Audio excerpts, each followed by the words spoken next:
power motivation. Someone gets promoted. The change is instant. Last week, they were asking for your thoughts. Now they're telling you how it's going to be. They speak differently. They listen less. Their tone shifts from collaborative to final. And when you push back, even politely, the room goes cold. This is power motivation, not the desire to lead, the drive to control. It's the need to dominate decisions, direct outcomes, and shape what other people do. And for some, it doesn't show up until they have authority. Then it activates completely. Power motivation runs on one principle: influence matters more than the relationship. The person with high power motivation doesn't just want results. They want those results to happen through their command. A manager approves every minor decision isn't being careful. They're feeding the need to be the center. A partner who controls plans, money, and who you see isn't being protective. They're maintaining dominance. And here's what makes it work: it disguises itself as competence. The justification sounds reasonable. Things run smoother when I'm in charge. You don't see the whole picture. I'm just avoiding mistakes. But watch the pattern. It's not about better outcomes. It's about who decides. You see it in small moves. A colleague redirects every meeting to their framework. A friend subtly dismisses your ideas until you stop offering them. A boss takes credit for your work but frames errors as yours. The control isn't loud. It's structural. It doesn't announce itself. It just tightens one decision at a time until working outside their influence feels wrong. Power motivation doesn't need cruelty. It just needs repetition.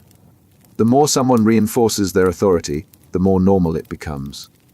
Resistance starts to feel like friction. Independence starts to feel like defiance. Slowly, the relationship reshapes itself around one person's need to be in control. And the person using it doesn't usually see manipulation. They see effectiveness. They see natural order. Because the shifts are small, the people around them adjust without noticing how much ground they've lost. Coercive control. You stop making decisions. You start checking them. Every choice runs through filter. You did install. Will this cause a problem? You cancel plans. You adjust your tone. You change what you say, what you wear, who you talk to. And no one forced you. You just learned. This is coercive control. Domination that works through pressure, monitoring, and consequences, not direct force. It doesn't announce itself. It builds a system where compliance feels safer than resistance. And by the time you notice the structure, you're already inside it. Coercive control narrows your world.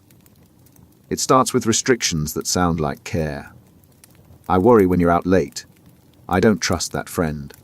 You don't need to work. I'll handle everything. Each statement sounds protective.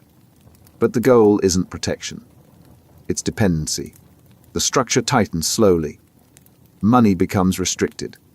Friendships get questioned. Plans need approval. The controller doesn't always say no. They just make yes exhausting. You want to see family? Fine. But expect sulking, silence, or a fight the night before. You want to go back to school? Sure. But don't expect support. And remember how stressed you get when things are hard. The pressure is measured. Push back too much and punishment comes rage. Coldness, threats to leave. Comply, and you get nothing, which is its own reward. You learn to avoid conflict by adjusting in advance. The control stops being spoken. You enforce it yourself. And here's the key: coercive control cuts you off from outside perspectives. Friends drift away because seeing them creates problems at home. Family stops calling because the drama isn't worth it. Work becomes something you're too tired to fight for. Slowly, the controller becomes the only voice that shapes your reality. This isn't just romantic relationships. It happens in workplaces where managers track your movements, question your breaks, and copy themselves on every email. It happens in families where one person controls money, monitors phones, and punishes independence with guilt or rage. It happens anywhere power is used not to coordinate, but to dominate. The cruelty is that it makes you complicit. You're not being held down. You're staying. You're not being silenced. You're choosing not to speak, except it's not really choice. It's the result of 1,000 small calculations where resistance costs more than submission. By the time you see the pattern, you've already adapted. Your world is smaller. Your confidence is gone. Your sense of normal has shifted so far that freedom feels dangerous. And the person controlling you doesn't need to do much anymore. The system runs itself. Social dominance orientation. Some people believe hierarchy is natural, that some groups are simply meant to be on top and others beneath. They don't frame it as cruelty. They frame it as order, the way things should be. And once someone internalizes that belief, every interaction becomes an opportunity to reinforce it. This is social dominance orientation, a psychological tendency to support and justify systems where certain groups hold power over others. It's not about personal ambition. It's about maintaining the structure itself. And the people who score high on this don't see themselves as oppressive. They see themselves as realistic. The belief operates quietly. Someone with high social dominance orientation doesn't announce their worldview. They just make decisions that preserve existing hierarchies. In hiring, they favor candidates who fit the culture, which often means people who look and think like those already in power. In policy discussions, they oppose changes that would redistribute resources or authority, framing equity efforts as unfair advantages rather than corrections. What makes this powerful is the language. It's never about keeping people down. It's about merit, tradition, and natural order. People should earn their place. We can't lower standards. Some cultures are just more compatible with success. The framing sounds neutral, but the outcome is always the same. Those already on top stay there. You see this in workplace dynamics. A manager promotes people who remind them of their younger self. A colleague dismisses concerns about representation as political correctness. A board member insists that leadership requires a certain background, which happens to exclude anyone who didn't attend the same schools or grow up in the same neighborhoods. It shows up in everyday conversations. Someone hears about unequal outcomes and immediately attributes them to individual effort rather than structural barriers. They resist programs designed to level the playing field, not because they're cruel, but because they genuinely believe the current arrangement reflects natural ability. And that belief is self-reinforcing. When the system rewards people who think this way, it creates evidence for their worldview. See, the best people rise to the top, except the definition of best was designed by those already at the top. The hierarchy doesn't prove itself. It protects itself. Social dominance orientation doesn't require active malice. It just requires the belief that inequality is inevitable, maybe even correct. And once someone holds that belief, they'll defend the structure without ever seeing themselves as part of the problem. Obedience to authority. A man in a lab coat tells you to press a button. You hear someone screaming in the next room. The man says to continue. You hesitate. He insists. And most people do it. Not because they're cruel, because they were told to. This was the Milgram experiment. Ordinary people, told by an authority figure to deliver what they believed were painful electric shocks to another person, kept going. Not all of them, but most. The shocks weren't real, but the obedience was. And it revealed something uncomfortable. Under the right conditions, people will harm others simply because someone in charge said so. Obedience to authority is the psychological tendency to comply with directives from figures perceived as legitimate, even when those directives conflict with personal morals. It's not about agreeing with the order. It's about deferring judgment to the person giving it. The mechanism is simple. Authority creates a mental shortcut. When someone we recognize as an authority speaks, we assume they have information, expertise, or responsibility we don't. Doctors, managers, officials, even someone in a uniform. The assumption is that they know better. And in many contexts, that assumption works. But it also makes us vulnerable, because once we defer to authority, we stop evaluating the order itself. A nurse administers a medication because a doctor prescribed it, even when the dosage seems wrong. An employee follows a policy they know is harmful because management insists. A soldier carries out an order that violates ethics because the chain of command demands it. The shift happens internally. Responsibility transfers. I was just following orders isn't just an excuse. It's how the person experiences the situation. The authority figure becomes accountable, and the person executing the order feels like an instrument, not a decision maker. And this dynamic amplifies in hierarchies. The more layers of authority, the more diffused responsibility becomes. No single person feels fully accountable because everyone was following someone else's directive. The harm gets distributed across the system, and the system becomes impossible to challenge from within. What makes this dangerous is that authority doesn't need to be violent to be coercive. It just needs to be confident. A calm voice. A title. A uniform. The appearance of legitimacy. People comply not because they're threatened, but because they've been conditioned to trust the structure. Obedience to authority isn't a flaw. It's a feature of how social systems function. But left unchecked, it turns ordinary people into instruments of harm, all while believing they're just doing their job. Power asymmetry. The meeting ends.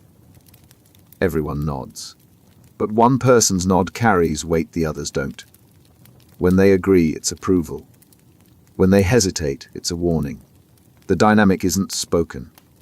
It's just understood. And over time, the imbalance becomes the baseline.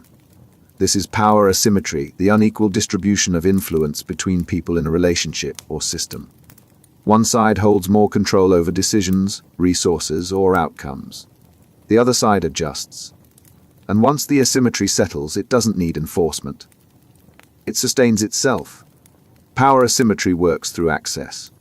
One person controls money, information, or opportunities. The other depends on them for those things. A boss decides promotions. A partner manages finances. A parent grants permission. The person with access doesn't need to remind anyone of their position. The structure does that automatically. The imbalance shapes behavior on both sides. The person with more power stops asking and starts assuming. Their preferences become defaults. Their convenience takes priority. Not because they're explicitly demanding it, but because no one pushes back. The power gap makes resistance feel risky. The person with less power adapts. They read cues. They adjust their tone. They avoid topics that might trigger conflict. Not because they're weak, but because they've learned the cost of challenging the imbalance. And that cost isn't always dramatic. Sometimes it's just subtle disapproval, a withdrawn opportunity, or the emotional labor of managing someone else's reaction. You see this everywhere. In workplaces where one person's opinion ends debates. In relationships where one partner's schedule dictates plans. In families where one voice overrides everyone else's. The asymmetry doesn't announce itself. It just becomes the way things work. And here's what makes it stick: both sides rationalize it. The person with power tells themselves they're just being decisive, or that they have more experience, or that someone needs to take charge.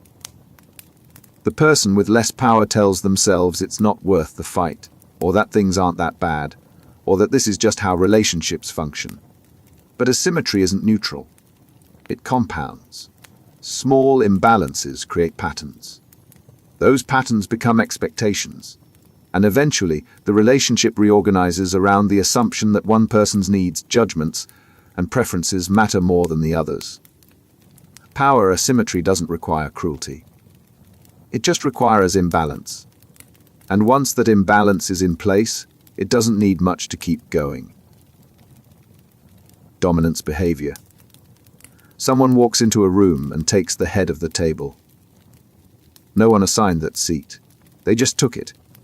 Another person talks over others mid-sentence, not aggressively, just consistently. A third expands into shared space, belonging spreading, posture widening. Small moves, but they accumulate. This is dominance behavior, the use of physical presence, tone, and positioning to establish control in social situations. It's not always loud. Often, it's subtle. A hand on someone's shoulder that lasts too long. Eye contact held past comfort. A voice that doesn't adjust volume when others lower theirs. The goal isn't conversation. It's hierarchy. Dominance behavior operates through space and attention. The person engaging in it takes up more room, both physically and socially. They interrupt without apology. They redirect conversations back to their topics. They position themselves at the center, literally and figuratively, and expect others to orient around them. The mechanism works because most people avoid confrontation. When someone speaks over you, you stop talking. When someone takes your spot, you find another. When someone dismisses your point, you let it go. Each small concession reinforces the pattern. The dominant person learns they can push. Everyone else learns to yield. And it's not always conscious. Some people dominate without realizing it. They interrupt because they're excited. They take space because they're comfortable. They raise their voice because that's how they were raised. But conscious or not, the effect is the same. One person's behavior sets the terms, and everyone else adjusts. You see it in meetings. One person talks twice as much as anyone else, and no one interrupts them back. You see it in social groups. One person decides where to go, what to do, and the group follows because resisting feels harder than complying. You see it in families. One person's mood determines the atmosphere, and everyone else manages around it. The danger is that dominance behavior normalizes itself. After enough repetition, it stops feeling like domination. It just feels like that person's personality. That's just how they are. And the people around them stop noticing how much they've adjusted. They've learned when to speak, when to stay quiet, when to take up space, and when to make themselves smaller. Dominance behavior doesn't need aggression to work. It just needs consistency. Over time, the person engaging in it becomes the center. And everyone else becomes the orbit. Authority bias. A doctor walks into the room. Before they say a word, something shifts. You sit straighter. You listen harder. Whatever doubt you had about the diagnosis starts to fade. Not because the information changed, because of who's delivering it. Authority bias is the tendency to assign more weight to an opinion simply because it comes from someone in a position of authority. It's not about the quality of the argument. It's about the title, the credentials, the perceived status of the person making it. And once that bias activates, critical thinking weakens. The effect is automatic. When someone with authority speaks, our brains take a shortcut. We assume expertise. We assume access to information we don't have. We assume their judgment is better than ours.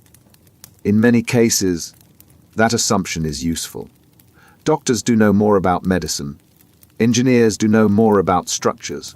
But the shortcut doesn't evaluate context. It just differs. And that creates a vulnerability. Because authority doesn't guarantee correctness. A manager can be wrong about strategy. A professor can be wrong about research. A financial advisor can give terrible advice. But if they hold the position, people follow anyway. Not because the logic is sound, because the source feels credible. You see it in meetings. Someone proposes an idea. The room debates it. Then a senior executive repeats the same idea, almost word for word, and suddenly everyone agrees. The idea didn't improve. The authority behind it did. You see it in courtrooms. An expert witness testifies. Jurors trust the testimony not because they verified the methodology, but because the person has a title. The credential becomes the evidence. You see it in media. A public figure makes a claim in an area they have no expertise in. People believe it anyway. The platform creates the illusion of authority, and the illusion is enough. What makes this dangerous is that authority bias doesn't feel like bias. It feels like reason. They know better than I do, and in many situations, that's true. But when authority replaces evaluation, you stop questioning whether the person actually knows what they're talking about. You just trust the position.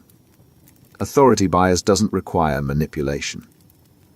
It just requires structure. Once someone holds a position of power, their words carry more weight automatically. And the people listening don't realize how much of their judgment they've handed over. Micromanagement. Every email gets a reply asking for updates. Every task comes with instructions that didn't need to be given. Every decision, even the smallest one, requires approval. And somehow, what started as oversight became surveillance. Micromanagement is the compulsive need to control the details of other people's work. It's not about ensuring quality. It's about maintaining dominance over the process itself. The micromanager doesn't trust anyone to execute without their involvement. And that lack of trust becomes the structure of the relationship. The pattern starts with small intrusions. Just checking in. Let me know before you send that. Run this by me first. Each request sounds reasonable in isolation. But the cumulative effect is suffocating. Every action requires permission. Every choice gets second-guessed. The person being managed stops making decisions because they've learned that autonomy gets overridden. And here's what micromanagers don't see. They're not improving outcomes. They're creating dependency. The more they insert themselves, the less capable the other person becomes.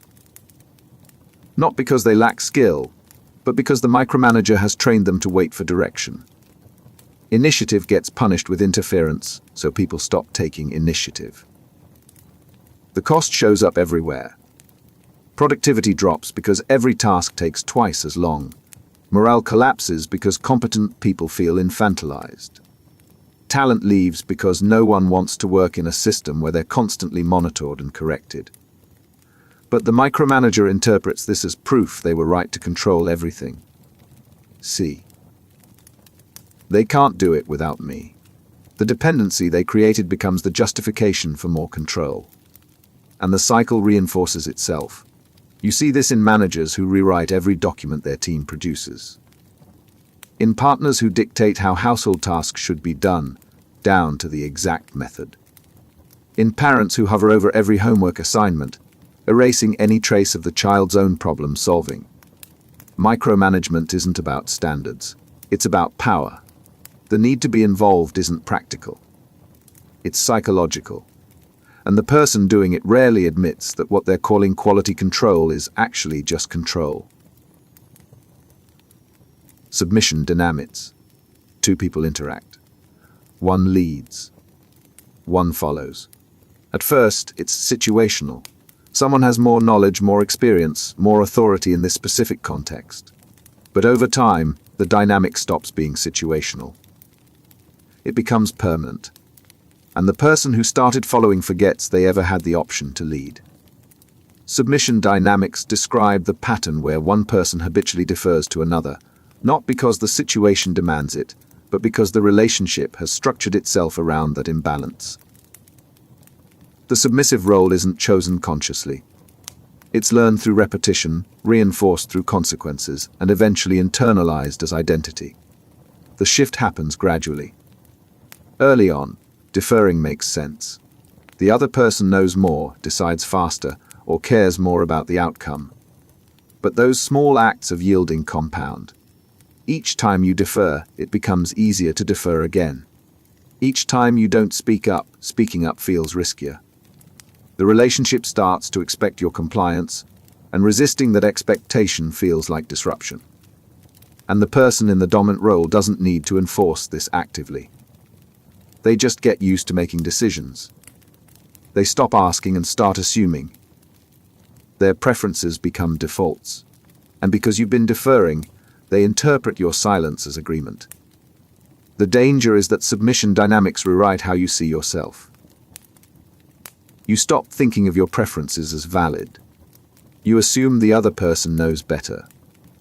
You preemptively adjust to avoid conflict. And eventually you can't tell the difference between choosing to yield and having no choice at all. This shows up in relationships where one partner always picks the restaurant, plans the trips, decides how money gets spent. Not because they're forcing those choices, but because the other person stopped offering input years ago. It shows up in workplaces where one employee becomes the default point of compliance. They take on extra tasks, stay late, absorb criticism without pushing back. Not because they're weak, but because the dynamic trained them to accommodate.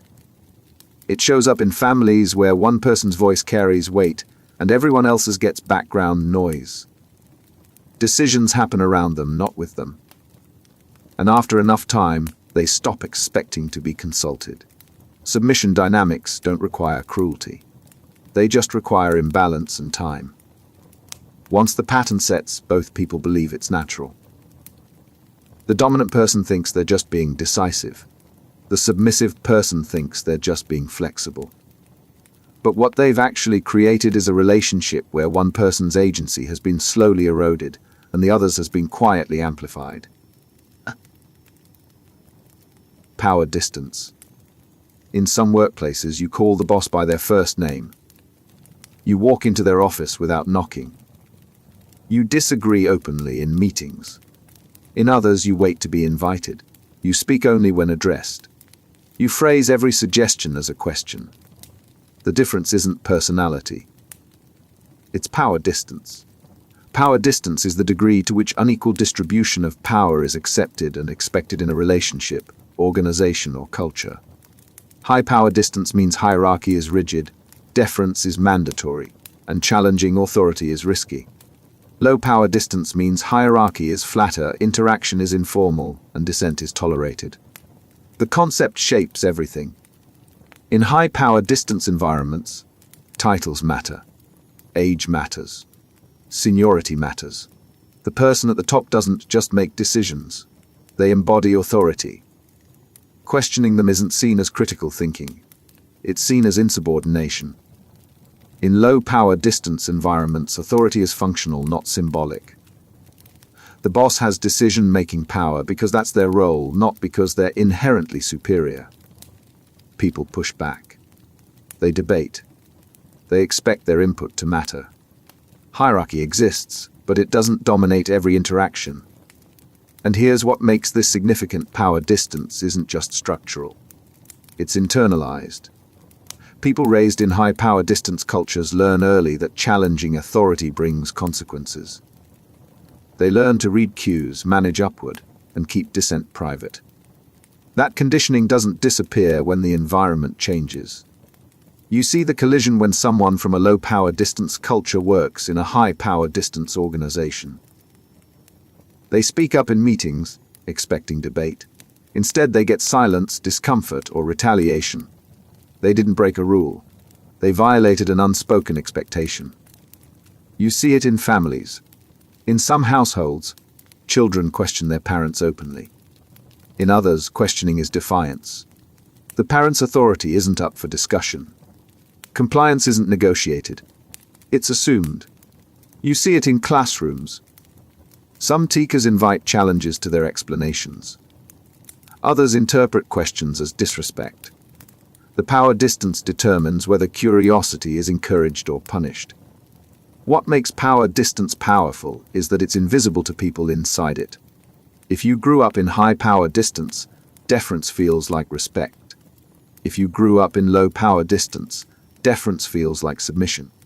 Neither side sees the other as neutral. They see it as wrong. And that gap creates leverage. People who understand power distance can manipulate it. They can demand deference in high-power distance settings and claim collaboration in low-power distance ones. The structure adapts to their needs. Everyone else just navigates the expectations they inherited. Authoritarianism. Some people don't just prefer order. They need it. Rules aren't guidelines, they're absolutes. Dissent isn't debate, it's disobedience. And the world divides cleanly into those who follow and those who threaten.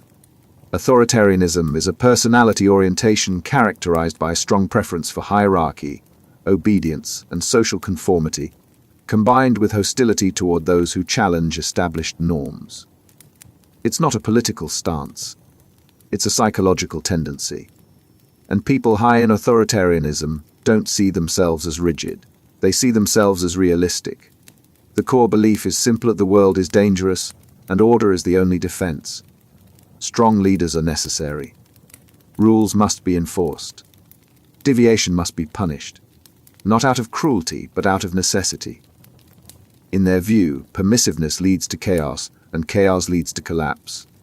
This mindset shapes how they interpret everything. When someone breaks a rule, even a minor one, they don't see context.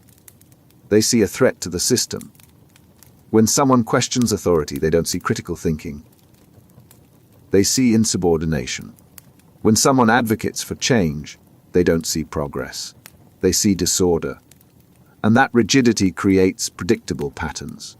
Authoritarian personalities gravitate toward environments that reinforce hierarchy. They support leaders who project strength. They distrust outsiders, reformers, and anyone who doesn't fit the established mold. They value loyalty over competence, conformity over creativity, and stability over adaptation. You see this in managers who enforce policies inflexibly, even when those policies don't fit the situation.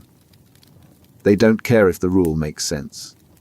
They care that it's the rule. You see it in communities that punish deviation harshly. Someone dresses differently, thinks differently, or lives differently, and the response isn't curiosity. It's exclusion. You see it in political movements that frame every issue as a battle between order and chaos, strength and weakness us and them. Nuance gets rejected. Compromise feels like surrender. The goal isn't solution. It's dominance. What makes authoritarianism dangerous is that it's self-reinforcing. The more threatened someone feels, the more rigid they become. And the more rigid they become, the more they interpret any flexibility as weakness. So they demand more control, more conformity, more obedience. And anyone who resists becomes proof that the threat was real. Authoritarianism doesn't need a dictator to function. It just needs people who believe that order requires submission, that strength requires domination, and that questioning authority is the same as attacking it. Instrumental aggression. Someone insults you in a meeting. Not because they're angry, because embarrassing you in front of others serves their goal. A colleague spreads a rumor, not out of spite, because damaging your reputation clears their path to a promotion. The harm is calculated. The emotion is optional. Instrumental aggression is violence or hostility used as a tool to achieve a specific objective. It's not reactive. It's strategic. The aggressor doesn't lash out in the heat of the moment. They deploy harm deliberately, because causing damage advances their interests.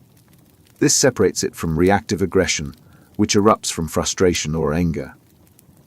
Reactive aggression is emotional. Instrumental aggression is cold. The person using it doesn't need to feel anything. They just need to accomplish something. And if harming you gets them there, they'll do it without hesitation. The mechanism is simple. Someone wants something: status, resources, control, elimination of competition. Direct routes are blocked or inefficient. So they use aggression as leverage. They threaten. They undermine. They intimidate. Not because they're out of control, but because they've calculated that aggression works. You see this in workplace dynamics. A manager publicly humiliates an employee, not because the employee made a mistake, but because fear keeps the team compliant. A colleague sabotages your project, not because they're petty, but because your failure makes them look better by comparison. You see it in relationships. A partner picks a fight right before an important event, not because they're upset, but because derailing you keeps you dependent. They're not losing their temper. They're wielding it. You see it in politics. A candidate attacks an opponent's character, not because they believe the accusation, but because destroying credibility removes a threat. The truth doesn't matter. the damage does. What makes instrumental aggression effective is that it's hard to defend against. You can't de-escalate someone who isn't escalated. You can't reason with someone who isn't emotional. They're not reacting. They're executing. And if the harm achieves the goal, they'll use it again. The danger is that instrumental aggression normalizes itself. In environments where it's rewarded, people learn to use it.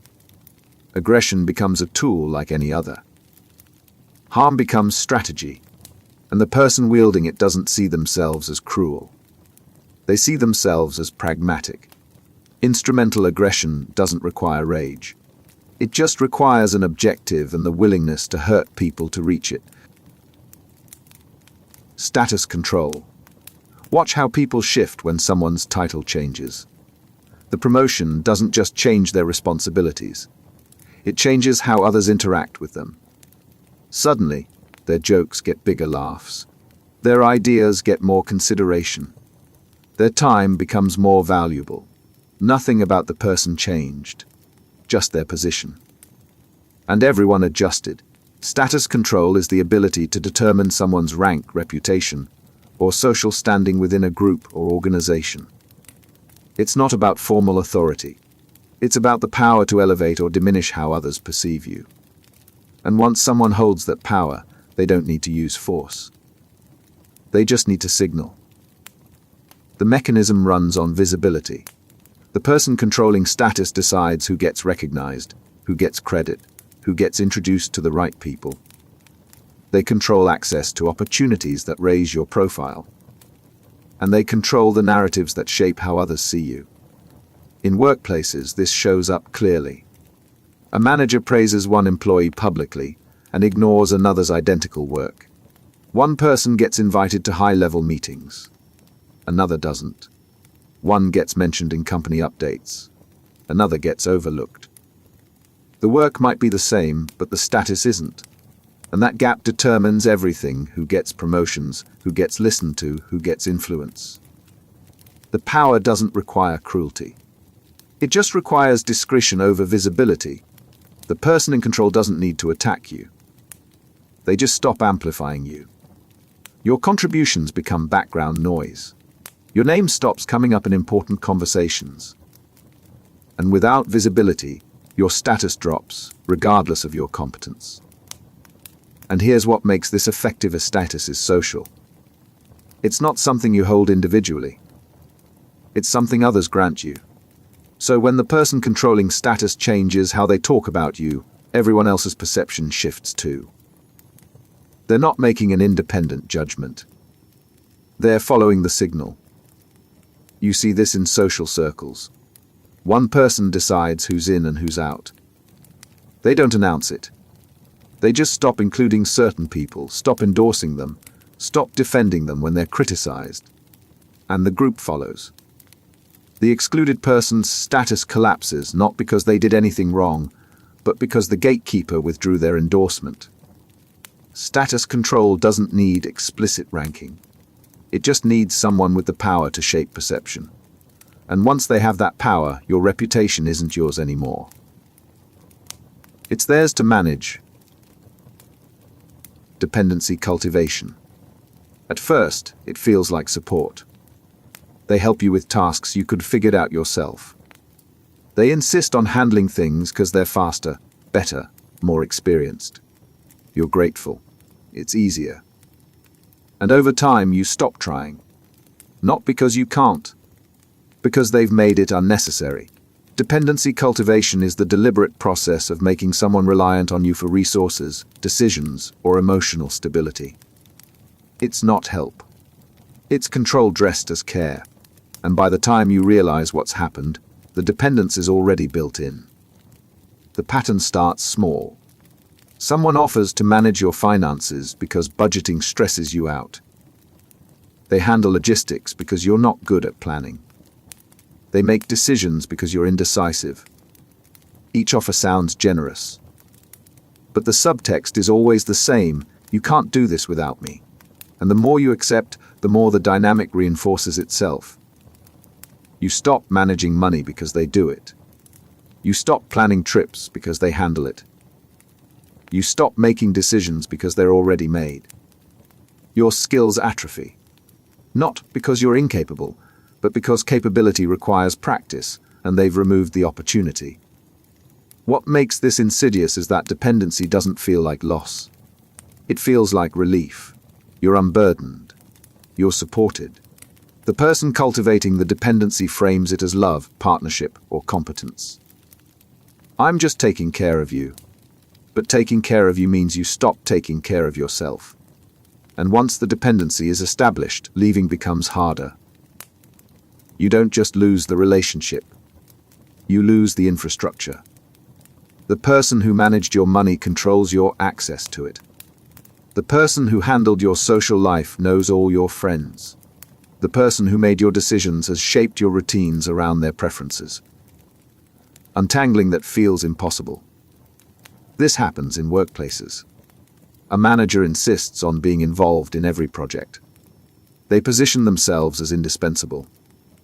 Employees learn not to act without approval. When the manager leaves, the team can't function. Not because they lack talent, but because the manager never let them develop autonomy. It happens in families. A parent handles everything for a child well past the age, when the child should be learning independence. The child grows into an adult who can't navigate basic tasks because no one ever required them to. It happens in relationships. One partner takes over more and more responsibilities until the other person can't imagine managing life without them. And that imagining is the point. Dependency doesn't just limit options. It makes alternatives feel unthinkable. Dependency cultivation doesn't announce itself. It hides behind generosity. And by the time you see the cage, you've already forgotten how to open the door. Information control. You ask a question. The answer you get is incomplete. Not obviously wrong, just missing pieces. You don't know what you don't know, so you move forward with partial information. And the decisions you make reflect that gap. Later, you find out the missing details would have changed everything. But by then, it's too late. Information control is the selective sharing, withholding, or distortion of information to shape what others know and how they act. The person controlling information doesn't need to lie outright. They just need to manage what gets through. And that management determines reality for everyone downstream. The power comes from asymmetry. One person knows the full picture. Everyone else works with fragments. The person with complete information can anticipate. They can prepare. They can position themselves advantageously. Everyone else navigates blind, making decisions that feel informed but aren't. In organizations, this plays out constantly. A manager shares partial updates with their team. Enough to keep people working, not enough for them to see the broader strategy. Employees can't push back effectively because they don't have the context. They can't propose alternatives because they don't know the constraints. The manager maintains control simply by controlling what people know. The tactic doesn't require secrecy. Sometimes it's just delay. Information gets shared, but only after the window for input has closed. I would have told you earlier, but it didn't seem urgent. By the time you know, the decision is already made. Your objections don't matter because there's no time to act on them. Sometimes it's framing. The information gets shared, but the way it's presented shapes interpretation. Two people can receive the same facts and reach opposite conclusions based on which details were emphasized and which were downplayed. The controller doesn't alter the data. They just steer perception. And sometimes it's flooding. Too much information all at once with no hierarchy or context. The critical details get buried in noise. People can't distinguish what matters from what doesn't. They feel informed, but they're actually overwhelmed and directionless. You see this in relationships. One partner withholds details about finances, social plans, or major decisions. The other partner operates in the dark, assuming transparency that doesn't exist. When problems surface, they're blindsided, because they were never given the information needed to see it coming. You see it in politics. Officials release data selectively. They declassify what supports their narrative and keep hidden what contradicts it. The public gets the illusion of access without the substance. Information control doesn't require secrecy or deception. It just requires managing the flow. And once someone controls what you know, they control what you can do. Gatekeeping power. You need access. To a person, a resource, an opportunity. And there's someone standing between you and it. They don't own what you're trying to reach, but they control whether you get through. And that control gives them leverage they didn't earn, over outcomes they don't determine. Gatekeeping power is the authority to permit or deny access to something valuable. The gatekeeper doesn't create the opportunity. They just manage the door. But managing the door is enough. Because if you can't get through, the opportunity might as well not exist. The dynamic is simple. Someone controls a pathway. You need that pathway. So you have to go through them. And because they stand between you and what you want, they can set conditions. They can delay. They can require favors. They can demand deference. Not because they have formal authority, but because they have positional leverage. You see this everywhere. An assistant controls access to an executive's calendar.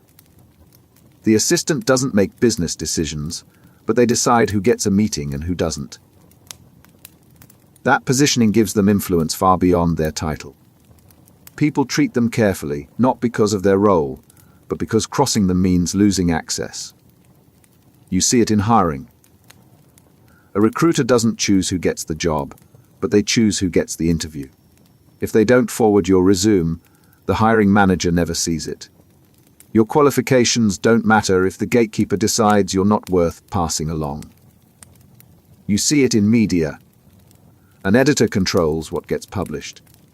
A curator controls what gets displayed. A moderator controls what gets approved. The gatekeeper doesn't create the content, but they determine who sees it. And that determination shapes whose ideas spread and whose get buried. The danger is that gatekeeping power concentrates control without accountability. The gatekeeper doesn't bear the consequences of their decisions. If they block someone talented, they don't feel the loss. The organization does. If they grant access to someone unqualified, they don't face the fallout. Someone else does, and gatekeepers often justify their control by claiming they're protecting standards, managing volume, or ensuring quality. Sometimes that's true. But just as often, it's rationalization. The real motivation is simpler. Holding the door means people have to go through you. And going through you means you matter. Gatekeeping power doesn't require expertise or authority. It just requires position. And once someone has that position, access isn't about merit. It's about whether the gatekeeper lets you pass. Reward power. Someone offers you something you want. A promotion, a favor, recognition, affection. You didn't realize how much you wanted it until they showed you it was possible. And now that you've seen it, you adjust. You align. You perform. Not because you're being threatened, but because you're being incentivized. Reward power is the ability to provide or withhold something desirable to influence behavior. It doesn't force compliance. It attracts it. The person holding the reward doesn't need to demand anything. They just need to make it clear that certain actions bring you closer to what you want. And once you start chasing it, they don't need to push. You pull yourself. The mechanism works through anticipation. The reward doesn't even need to be delivered consistently. Just the possibility is enough.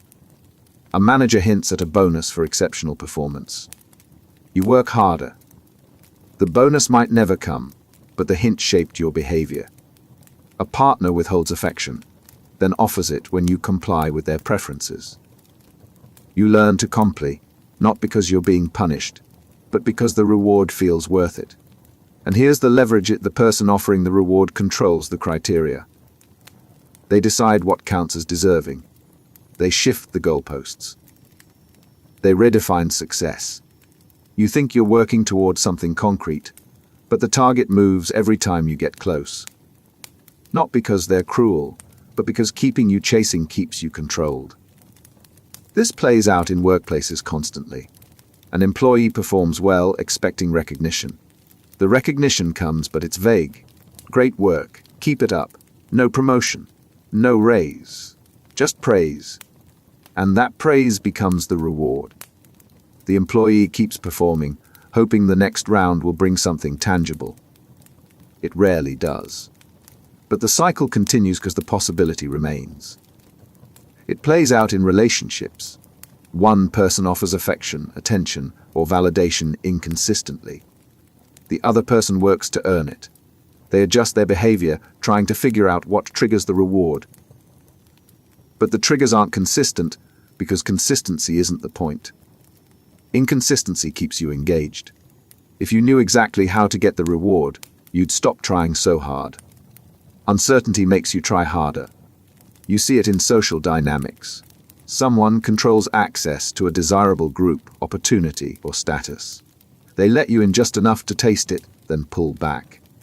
You chase the access, proving your worth, hoping they'll grant you full entry. They never do. But they never cut you off entirely either, because partial access keeps you hooked.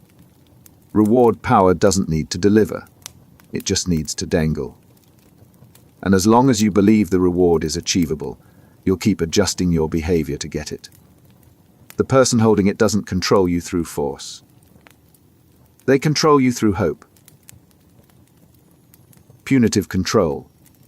You make a mistake. The response is disproportionate. Not just a correction, but a consequence designed to make you remember.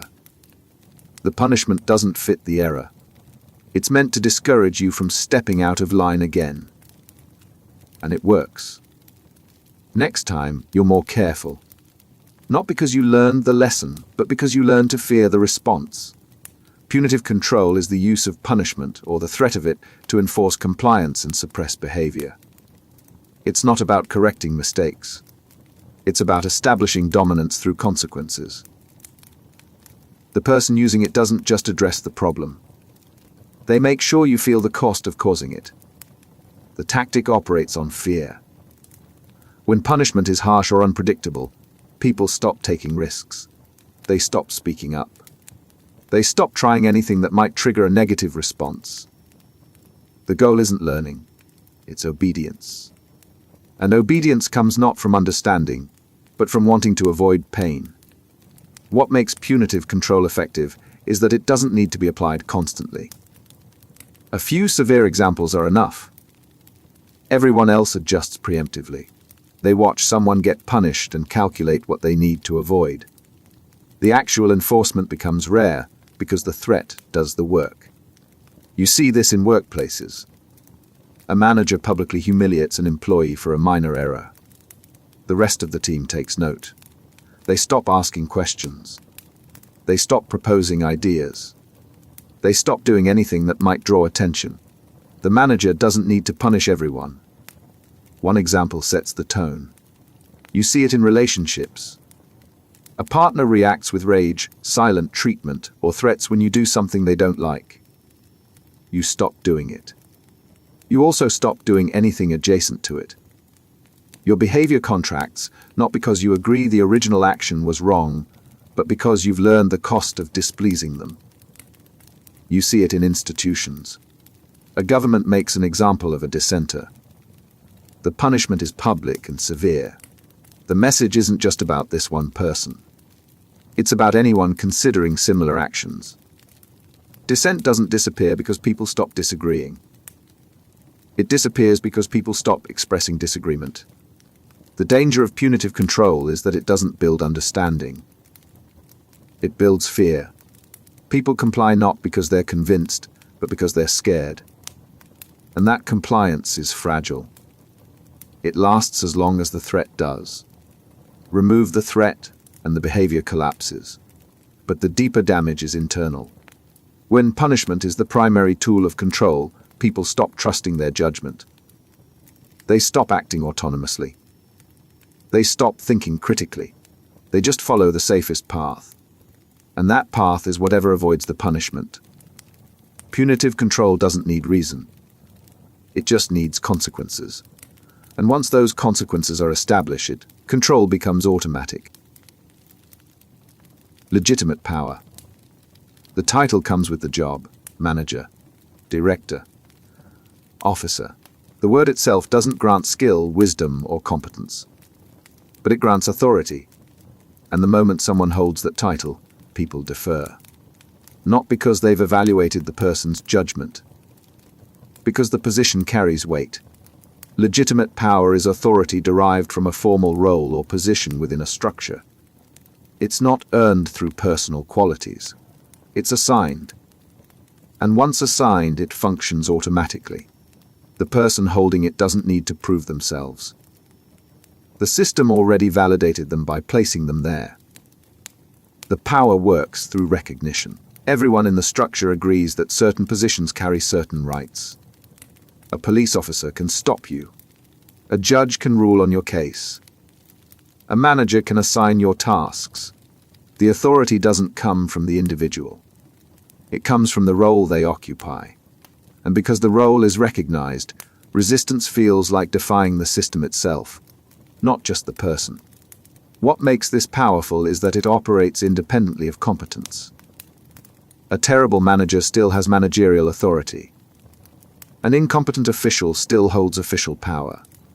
The title grants them the right to make decisions, give orders, and expect compliance, regardless of whether they're good at it. And people comply not because they respect the person, but because they respect the structure. Challenging someone with legitimate power means challenging the hierarchy. And hierarchies punish that. So most people defer even when they know the person in charge is wrong. You see this everywhere. A new supervisor takes over. They have no experience in the role, but they start making decisions immediately. The team complies not because the decisions are sound, but because the supervisor has positional authority. Disagreement feels like insubordination. You see it in institutions. A bureaucrat enforces a policy they didn't create and might not even understand. But they have the authority to enforce it. And that authority makes resistance difficult, even when the policy is clearly flawed. You see it in everyday interactions. Someone introduces themselves with a title: Doctor, Professor, Captain. The title shifts the dynamic before they've said anything of substance. People listen more carefully. They question less. They assume expertise simply because the title suggests it. Legitimate power doesn't require personal influence. It's structural. And once someone occupies the position, the authority flows automatically. Which means incompetence, bias, or cruelty can all operate under the cover of legitimacy, and most people won't push back. Because they're not just confronting a person. They're confronting the system that put them there. Expert power. The room goes quiet when the specialist speaks. Not because of their title, because they know something no one else does. The information isn't accessible to everyone, and that inaccessibility creates leverage. The person with expertise doesn't need formal authority. Knowledge itself becomes the authority. Expert power is influence derived from specialized knowledge, skill, or information. It's not about position. It's about capability. And in situations where that capability matters, the person who has it controls the outcome. Not through force, but through indispensability. The dynamic is straightforward. Someone possesses knowledge that others need. A doctor understands medicine. An engineer understands structures. A lawyer understands law. When you need that knowledge, you defer to the person who has it. And that deference gives them power over the decision, even if they hold no formal authority. What makes expert power effective is that it feels rational. You're not submitting to dominance. You're trusting expertise. The specialist knows more than you do, so following their guidance makes sense. But that trust creates vulnerability because expertise is hard to verify from the outside. You can't easily assess whether the expert is correct. You just have to believe they are. and some experts exploit that gap. They use jargon to obscure rather than clarify. They present one option as the only option. They frame their recommendation as fact when it's actually preference. The person seeking help doesn't have the knowledge to push back, so they accept the expert's judgment without question. This plays out constantly in professional settings. A consultant tells a company how to restructure. The executives don't have the same background, so they follow the advice. The consultant might be wrong, but their expertise makes disagreement feel like ignorance. It plays out in medicine. A doctor recommends a treatment. The patient doesn't understand the underlying mechanisms, so they trust the recommendation. The doctor might have alternatives they didn't mention, or biases they didn't disclose. But the knowledge gap makes it hard for the patient to challenge them. It plays out in everyday decisions. A mechanic tells you your car needs expensive repairs. You don't know how engines work, so you approve the work.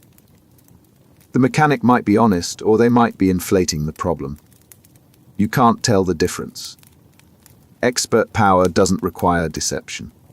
Even honest experts hold disproportionate influence simply because they control information others don't have. And that control shapes outcomes in their favor, whether they intend it to or not. The danger isn't that expertise exists. It's that expertise creates asymmetry. And asymmetry creates leverage. Once someone holds knowledge you need, they hold power over your choices. You might call it guidance. But functionally, it's control. Referent power. You admire someone. Their confidence, their style, the way they navigate situations you find difficult. You start noticing what they do, how they speak, what they prioritize, and slowly, without planning it, you adjust. You adopt their language. You mirror their behavior. You align with their values. Not because they told you to, because you want to be more like them. Referent power is influence that comes from being respected, admired, or identified with. It's not about authority or expertise. It's about connection. The person holding referent power doesn't need to command you. You follow them willingly because you see them as someone worth emulating.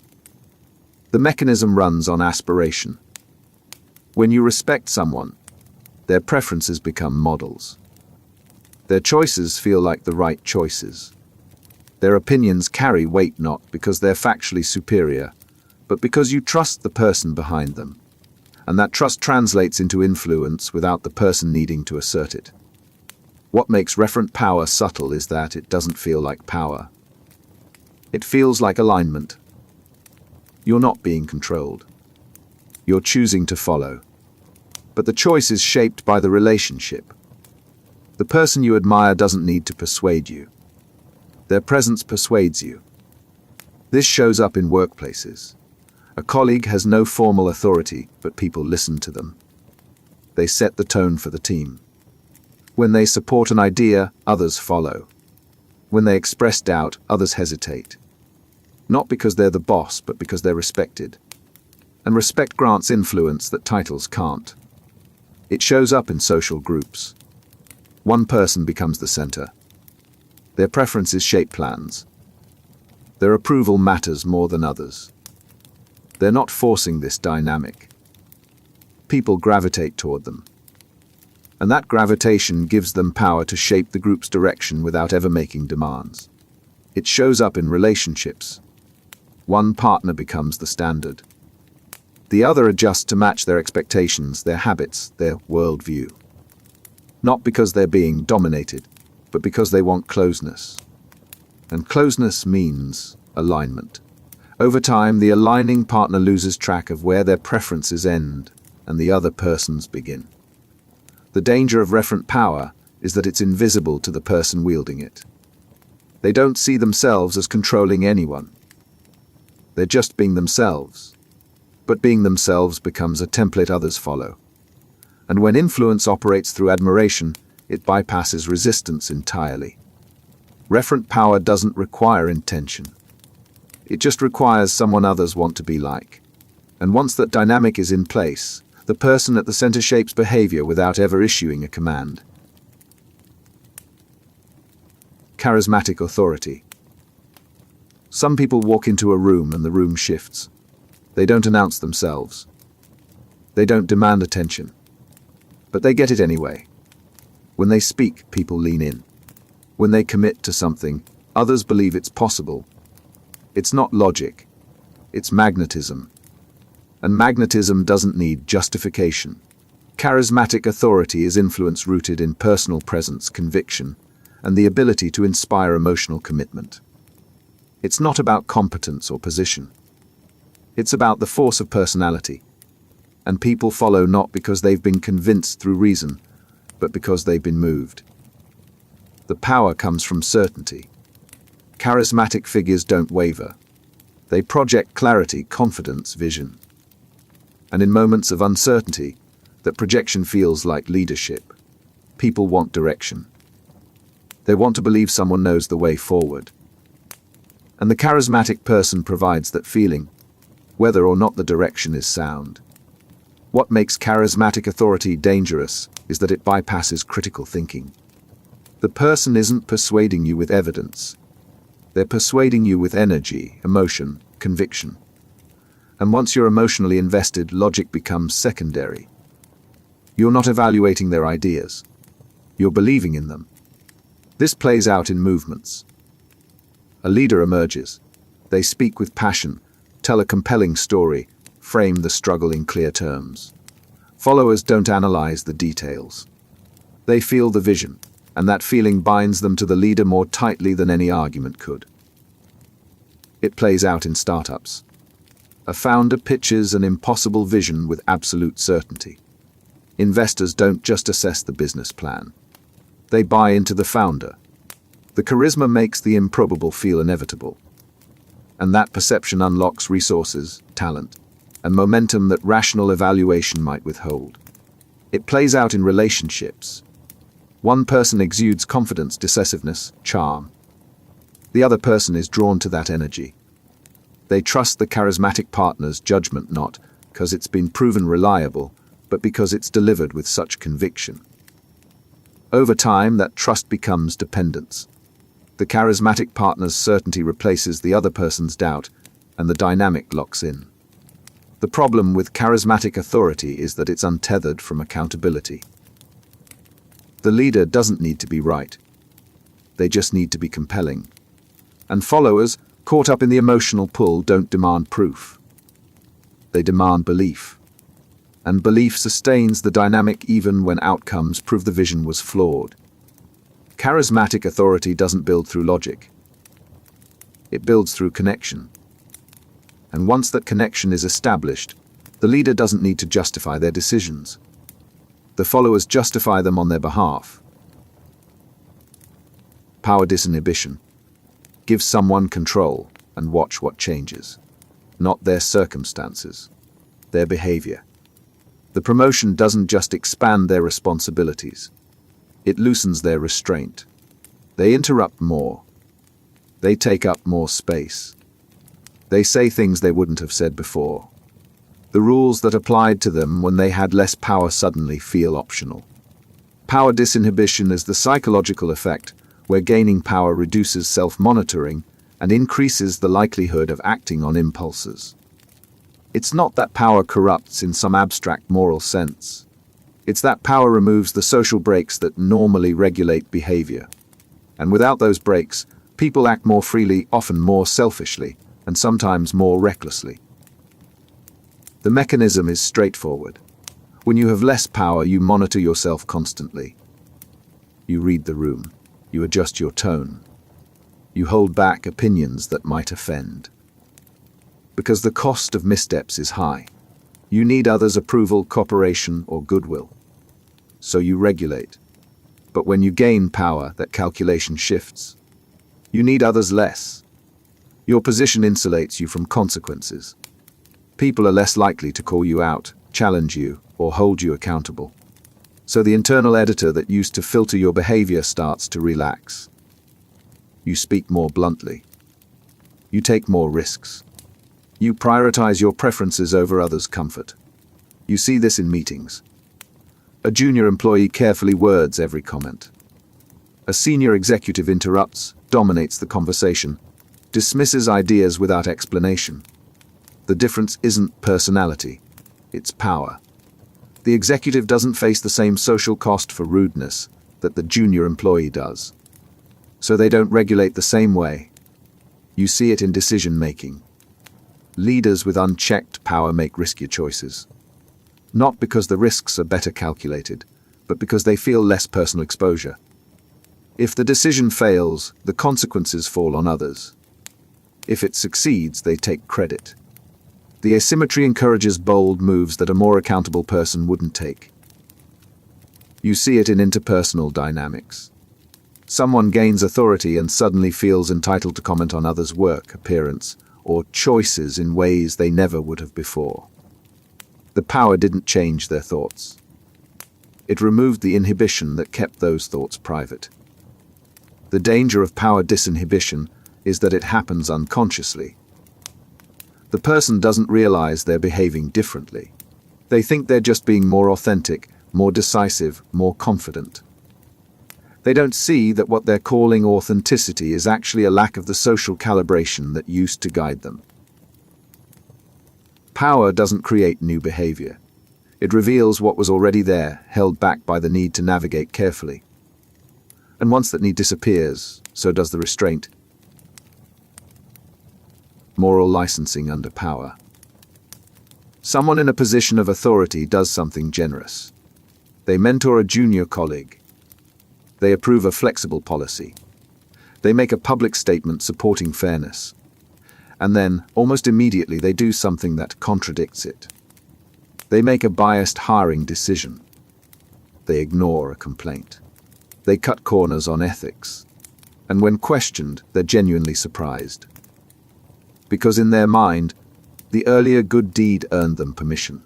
Moral licensing is the psychological phenomenon where past virtuous behavior makes people feel justified in acting less ethically afterward. It's not hypocrisy in the traditional sense. It's self-permission. The person believes they've built up moral credit, and now they're spending it. The effect amplifies with power. People in authority already face less accountability.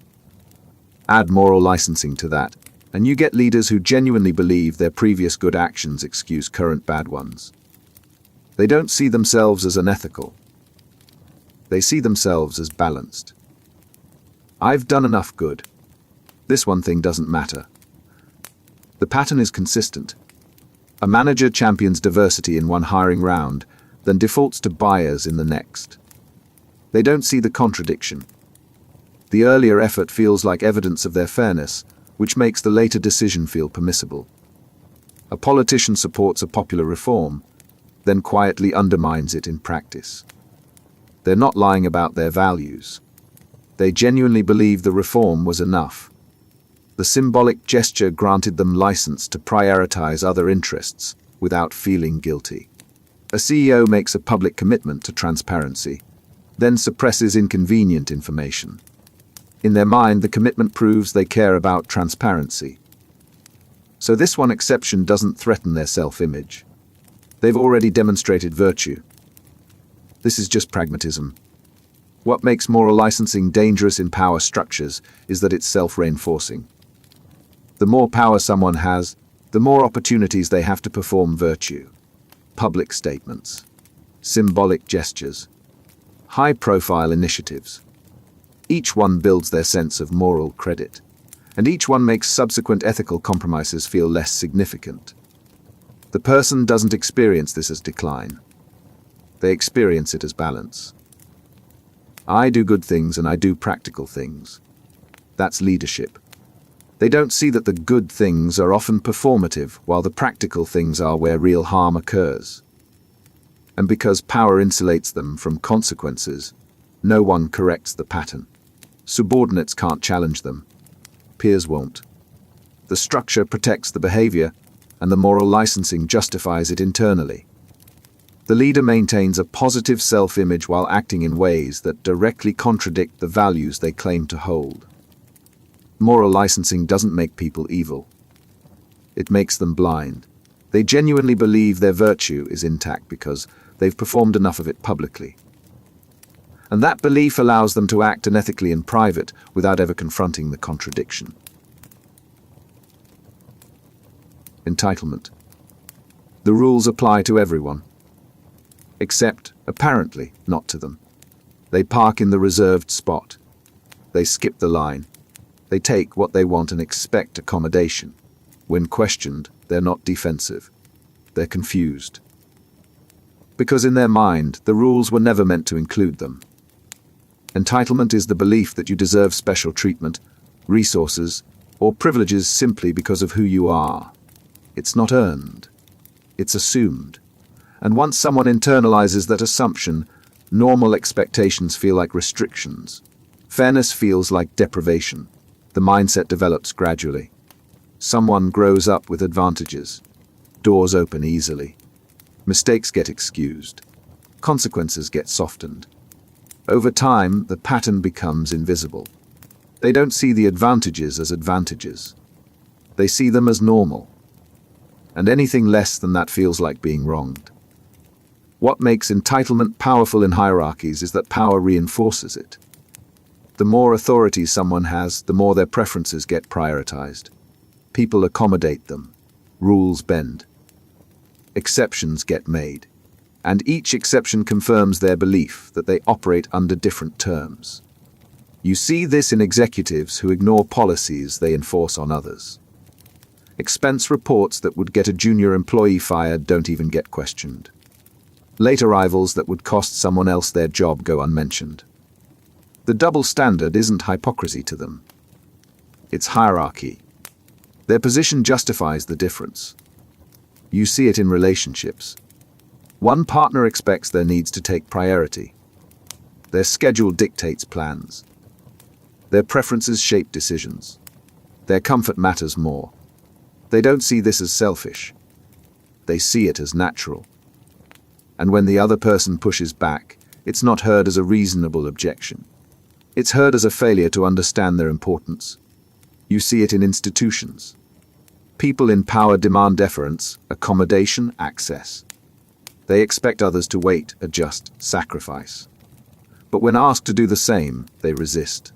That's different. My time is valuable. My work is important. The entitlement isn't stated explicitly. It's embedded in their expectations. And here's what makes entitlement corrosive. It's invisible to the person holding it. They don't experience themselves as demanding. They experience the world as failing to recognize what they're owed. Every denied request feels like an injustice. Every boundary feels like disrespect. Entitlement doesn't just expect privilege. It requires it. And when the world doesn't comply, the entitled person doesn't reconsider their expectations. They reconsider the world. Dehumanization from above. Someone stops seeing you as a person. You're a function, a resource, a problem to manage. They don't ask how you're doing. They don't consider your perspective. When they make decisions that affect you, your humanity doesn't enter the calculation. You're just a variable in their equation. Dehumanization from above is the psychological process where people in power stop perceiving those beneath them as fully human. It's not conscious cruelty. It's cognitive simplification. The person in power deals with many people. Treating each one as an individual with needs, feelings, and complexity is mentally expensive. So they abstract. And abstraction erodes empathy. The shift happens through distance.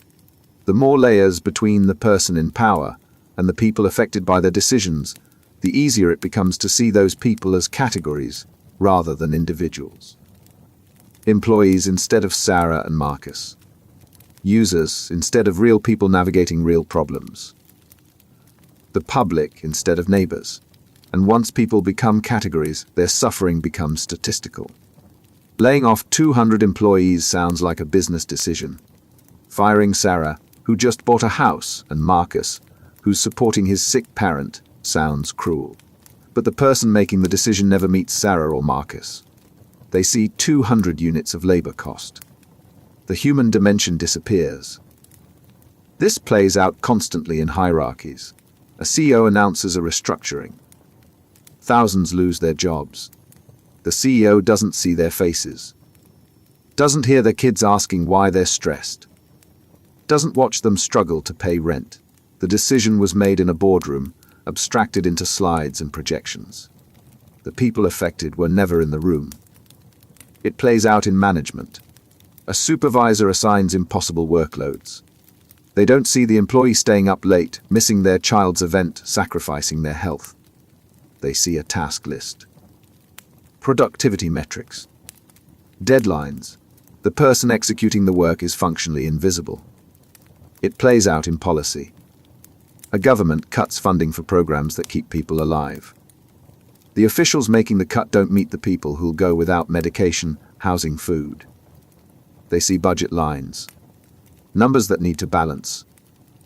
The human cost is somewhere else, abstracted into reports they won't read. Dehumanization from above doesn't require malice. It just requires distance and pressure. When you're far enough from the consequences of your decisions, and when those decisions need to be made quickly and at scale, people stop being people. They become abstractions. And abstractions don't suffer.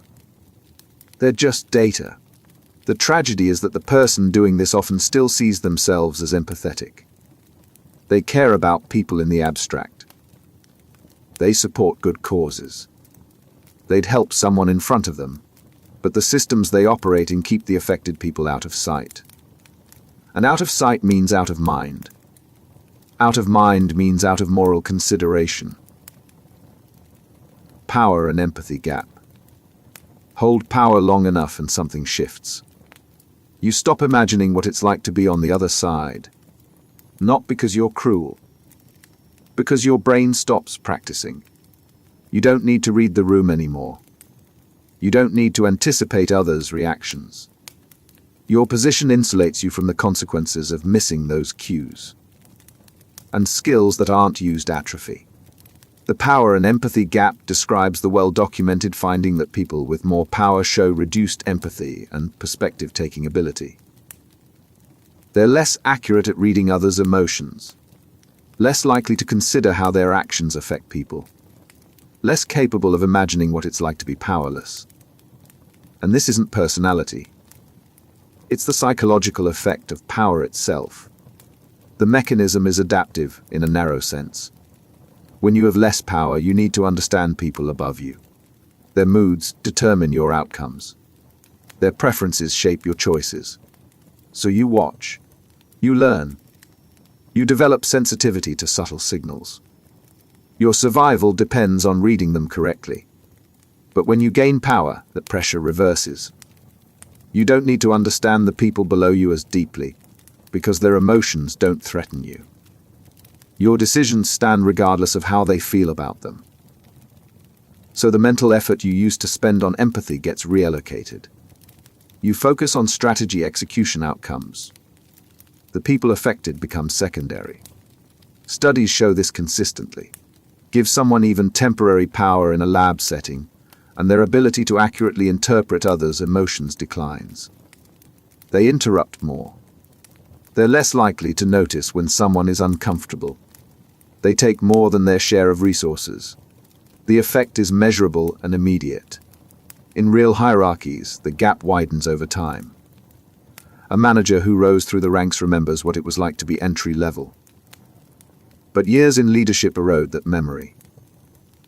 They forget how much uncertainty lower-level employees face, how little control they have, how much stress comes from not knowing if you'll be fired over something beyond your control.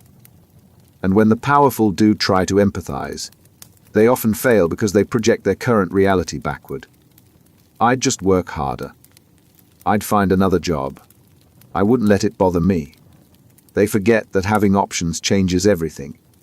That confidence comes from security, that the ability to take risks requires a cushion they now have but didn't always. This gap creates real harm. Leaders make decisions without understanding the impact. They cut benefits thinking it's a minor inconvenience, not realizing it's the difference between someone affording medication or not. They change schedules assuming flexibility, not recognizing that childcare doesn't flex. They demand availability, forgetting that not everyone can just work late. The power and empathy gap doesn't make people evil. It makes them blind. And that blindness, combined with decision-making authority, means suffering they can't see and wouldn't believe if you told them. Structural control. The rules don't need to be enforced if they're embedded. The organization runs a certain way. Processes require certain approvals. Access depends on certain credentials. Information flows through certain channels. No one questions it. It's just how things work. And because it's just how things work, challenging it feels like fighting the system itself. Structural control is power exercised through the design of systems, rather than through individual commands. It's not a person telling you what to do. It's the structure making certain choices easy and others nearly impossible. And once the structure is in place, it controls behavior without anyone needing to issue orders. The power is in the architecture. If only certain people can approve budgets, they control what gets funded without needing to justify each decision.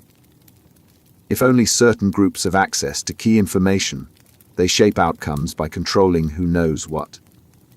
If only certain paths lead to advancement, people conform to those paths whether or not they make sense.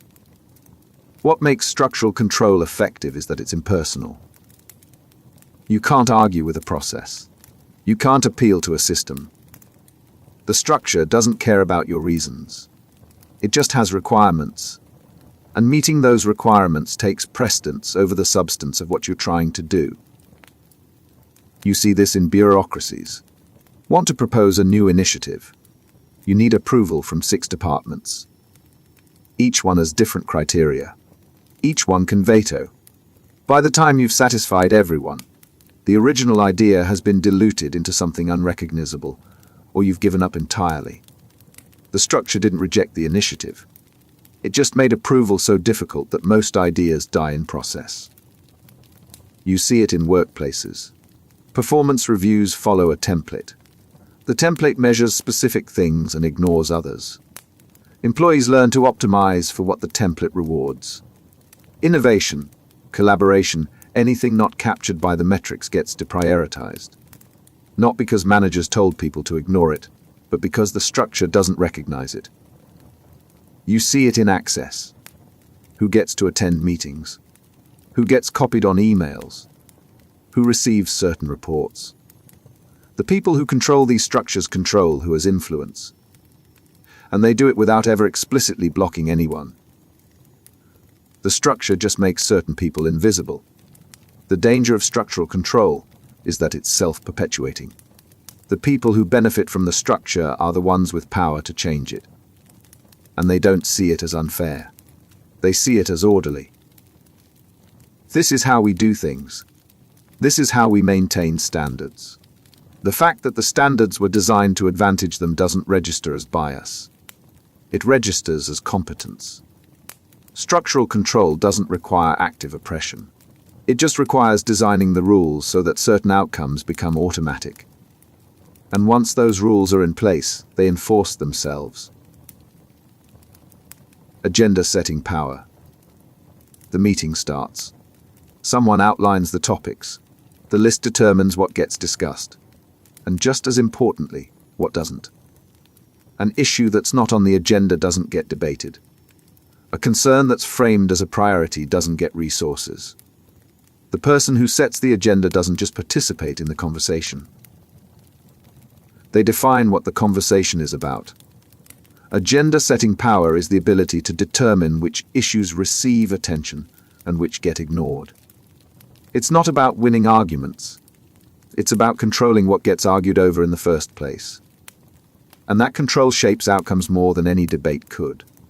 The mechanism is straightforward. Attention is limited. Organizations, meetings, and public discussions can only focus on so many things at once. Whoever decides which things make the list effectively filters reality for everyone else. The issues that make it onto the agenda get resources, time, and focus. The ones that don't become invisible. This power operates quietly. The agenda setter doesn't need to ban topics explicitly. They just deprioritize them. We'll get to that later. That's not urgent right now. Let's focus on these three things first. Later never comes. Urgent stays narrow. And the three things that get focus are the three things the agenda setter wanted discussed. You see this in organizations. A leadership team meets monthly. The CEO sets the agenda. Certain departments always get time. Certain issues always come up. Others never do. It's not that the CEO forbids discussion of those issues. They just don't put them on the list. And if they're not on the list, they don't get addressed. You see it in politics. A party controls the legislative agenda. They choose which bills get voted on, which hearings get held, which issues get debated. Popular proposals that threaten their interests never reach the floor. Not because they're voted down, but because they're never scheduled. The public doesn't see the obstruction because there's nothing visible to obstruct.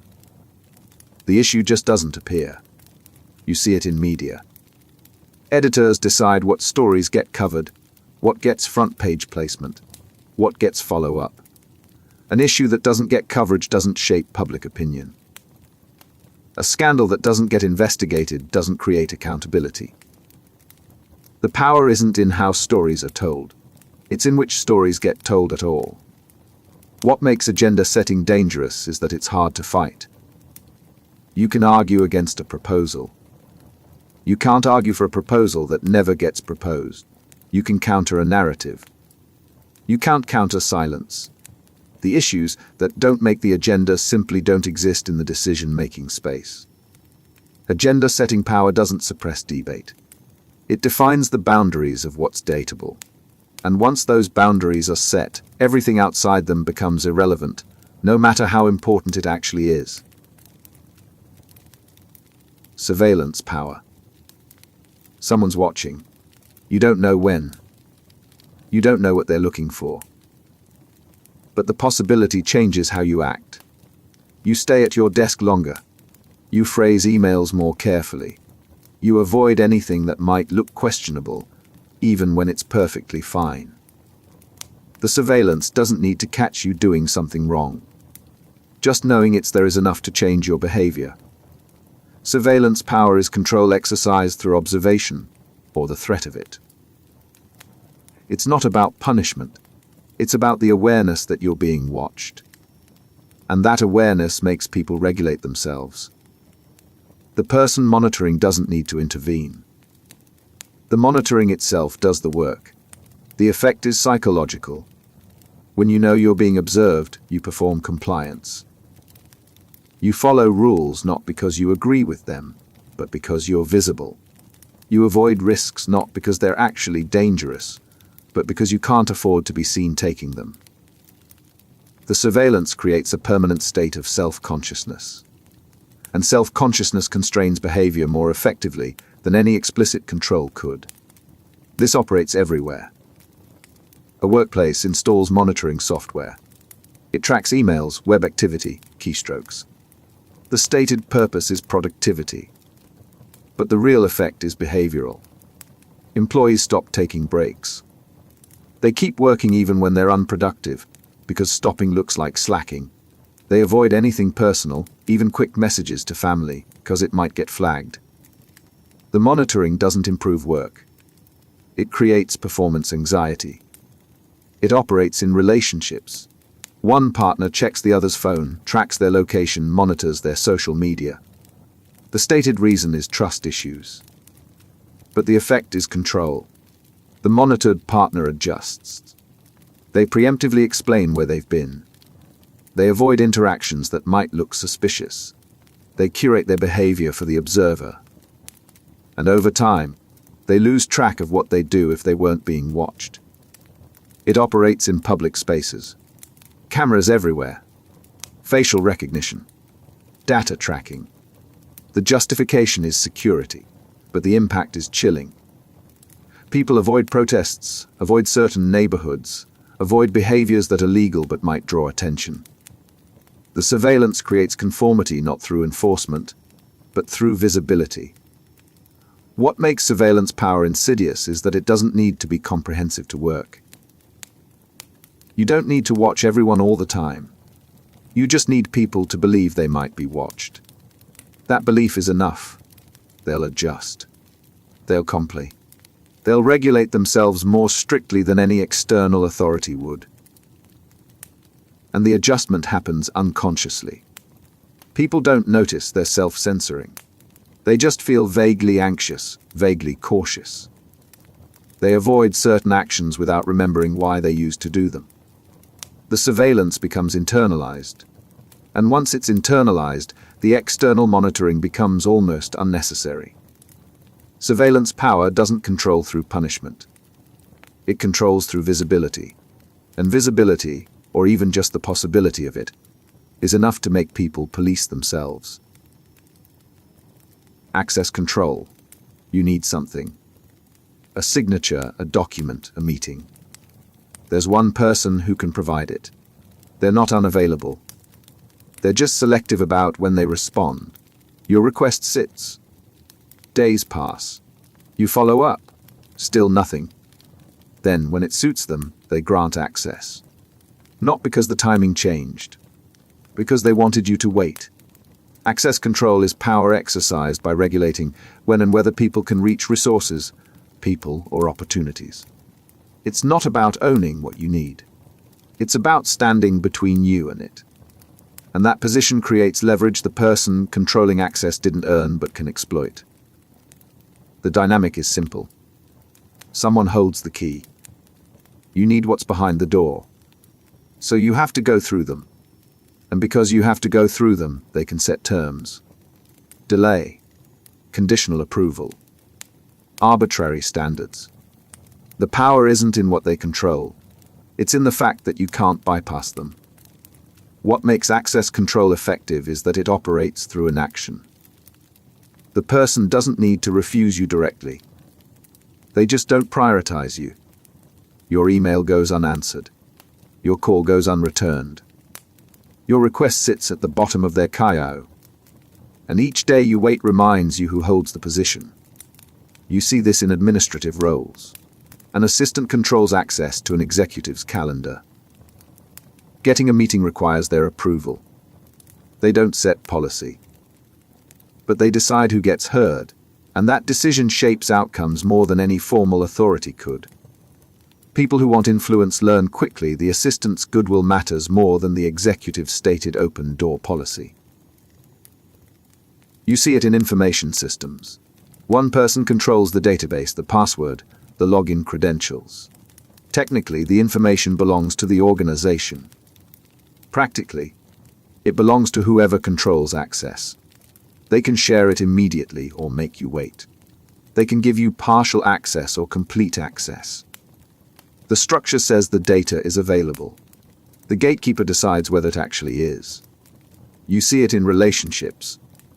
One partner controls the Wi-Fi password, the bank account, the car keys. Each piece of access becomes a negotiation point. The controlling partner doesn't explicitly withhold. They just require asking. And asking repeatedly for things that should be freely available wears you down. Eventually, you stop asking. You adjust. You accommodate. Access control doesn't need authority. It just needs position. And once someone holds that position, everything you need flows through them, which means your autonomy depends on their cooperation.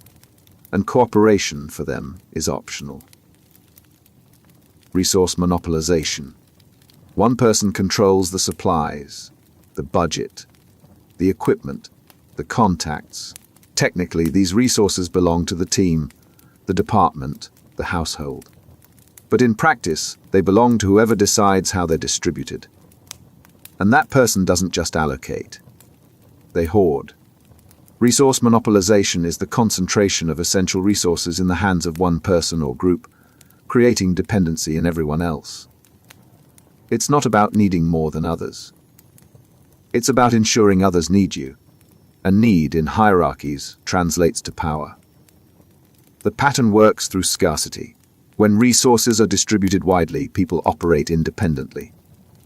But when resources are concentrated, Everyone has to petition the person who controls them. That petitioning creates a Caillou. And Cailloux create hierarchy. The person distributing resources doesn't just decide what you get. They decide when you get it, whether you deserve it, and what you need to do to earn it. This isn't always intentional. Sometimes resources concentrate simply because one person has been there longest, or because the organization never distributed them properly. But intentional or not, the effect is the same. The person holding the resources gains leverage over everyone who needs them. You see this in workplaces. One manager controls the budget for their entire division. Projects need funding. Teams need approval. No one can act without going through them. The manager might be fair. They might be strategic. But they also might use that control to reward allies and starve critics. And because they hold the budget, the organization can't easily check that behavior. You see this in knowledge work. One person holds the expertise, the contacts, the institutional memory. They're the only one who knows how the system works, who to call, how to get things done. When they leave, the organization struggles. When they stay, everyone differs. The monopoly on knowledge creates a monopoly on influence. You see this in households. One person earns the income, or one person controls how it's spent. The other partner has to ask for money, justify purchases, explain needs. Technically, the income supports both people. Practically, it belongs to whoever controls access to it. And that control shapes the relationship more than any formal agreement could. Resource monopolization doesn't require withholding everything. It just requires withholding enough that people stay dependent. And once dependency is established, the person controlling resources doesn't need to assert authority. The structure does it for them. Psychological reactance to control. Tell someone they can't do something. Watch what happens. Even if they weren't interested before, suddenly they want it. The restriction itself creates the desire.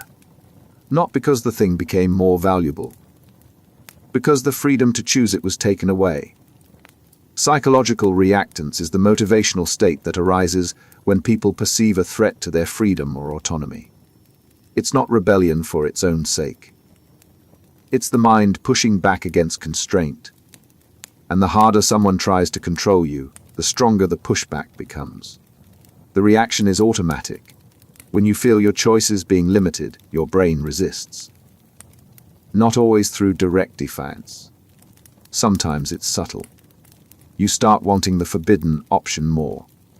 You notice alternatives you ignored before. You look for ways around the restriction. The control didn't eliminate your autonomy. It activated your drive to reclaim it. What makes reactance powerful is that it's often disproportionate to the actual restriction. A small limit can trigger a large response. Tell a teenager they can't see a particular friend, and that friend becomes the only person they want to see. Forbid an employee from pursuing a side project, and suddenly that project becomes their obsession. The restriction didn't just block the behavior. It made the behavior feel essential. This creates a paradox for people trying to exert control. The more forcefully they restrict, the more resistance they generate. Heavy-handed rules produce creative circumvention. Micromanagement produces passive-aggressive non-compliance. Surveillance produces behavior designed to evade detection. The control doesn't just fail, it backfires. You see this in workplaces. A manager bans personal phone use. Employees don't stop using their phones. They just hide it better. They take longer bathroom breaks. They find workarounds.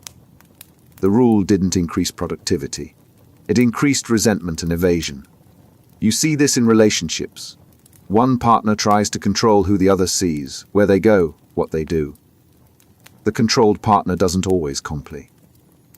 Sometimes they rebel openly. Sometimes they comply on the surface while finding covert ways to assert autonomy. The control doesn't create closeness. It creates distance and deception. You see this in policy. A government bans something and demand for it surges. Not because the thing improved, because prohibition made it symbolic. Having it becomes a statement about freedom, even for people who wouldn't have wanted it otherwise. Psychological reactance doesn't mean all control fails. It means control has costs. And those costs increase the more the control feels arbitrary, excessive, or disrespectful of autonomy. People tolerate necessary constraints. They resist constraints that feel like dominance. And the person exerting control often can't tell the difference. Learned helplessness under domination. You try to change the situation. Nothing works. You try again. Same result. Over time, you stop trying. Not because you've accepted the situation as right, because you've learned that effort doesn't matter. The outcome is fixed. And fighting a fixed outcome is exhausting. Learned helplessness is the psychological state where repeated exposure to uncontrollable negative events leads to passive acceptance, even when escape becomes possible. It's not laziness. It's adaptation to futility. And in relationships defined by power imbalance, it's how control becomes permanent. The process is gradual. Early on, you resist. You push back. You try different strategies. But if every attempt fails, your brain starts to generalize. It's not just that this specific action didn't work. It's that action itself doesn't work. The environment is unresponsive to your efforts, so effort feels pointless. What makes learned helplessness dangerous in power structures is that it persists even after circumstances change. Someone escapes an abusive relationship but still feels powerless in the next one. An employee leaves a controlling manager but remains passive under a collaborative one. The helplessness wasn't tied to the specific situation. It became a learned response. And unlearning it takes time, support, and evidence that effort actually matters now. This shows up in workplaces with authoritarian management. Employees propose ideas. The ideas get ignored or dismissed. They raise concerns. The concerns go nowhere. They try to improve processes. The improvements get blocked. Eventually, they stop proposing, raising, trying. Not because they lack ideas. Because they've learned that their input doesn't change outcomes. The organization wanted compliance, and learned helplessness delivered it. It shows up in families with controlling parents. A child tries to make choices. Every choice gets overridden. They try to express preferences. The preferences get dismissed. They try to assert boundaries. The boundaries get violated. By adulthood, they've internalized the lesson their agency doesn't matter. They defer to others automatically, not because they trust those others more, but because they've learned not to trust their own judgment. It shows up in abusive relationships. One partner tries to leave. The other sabotages it. They try to set boundaries. The boundaries get ignored. They try to get support. The support gets undermined. After enough cycles, they stop trying. They stay. Not because they want to, but because they've learned that leaving is impossible. And that learned impossibility becomes a prison stronger than any physical barrier. Learned helplessness doesn't require constant domination. It just requires consistent unresponsiveness to effort. Once someone learns that trying doesn't matter, they stop trying. And once they stop trying, the person in control doesn't need to dominate anymore. The helplessness sustains itself. Hierarchy maintenance. The structure already exists. People at the top want to stay there. People at the bottom want to rise. But rising is harder than it looks, because the people at the top don't just hold positions. They defend them. And defense happens through mechanisms that look neutral, but function to preserve the existing order. Hierarchy maintenance is the active preservation of power structures through rules, norms, and practices that favor those already in dominant positions. It's not always deliberate. Often, it's just people protecting what they have. But deliberate or not, the effect is to make hierarchy self-perpetuating. The tactics are everywhere, and they're subtle. Requirements for advancement get set by people who've already advanced. You need this degree, this experience, these connections, and the degree costs money. The experience requires access. The connections favor people already inside. The requirements sound meritocratic, but they're designed, consciously or not, by people whose own path is being codified as the standard. Promotion criteria reward traits associated with existing leaders. If current executives are assertive, assertiveness becomes a leadership quality. If they're tall, height gets unconsciously weighted. If they came from certain schools, those schools become pipelines. The hierarchy isn't evaluating leadership. It's reproducing itself. And when someone from outside the usual path does rise, they face tests insiders don't. Their competence gets questioned more. Their mistakes get magnified. Their successes get attributed to luck or quotas rather than skill. The hierarchy allows exceptions, but makes those exceptions work harder to prove they belong. You see this in organizations. Leadership says they value diversity, but the hiring process favors people who look and think like current leaders. The promotion process rewards people who navigate unwritten rules that only insiders know. The result is a pipeline that claims to be open, but consistently produces the same type of person at the top. You see this in social mobility. People at the top say anyone can succeed through hard work, but their children inherit wealth, connections, education, networks. The starting line isn't the same. The resources aren't the same. The margin for error isn't the same.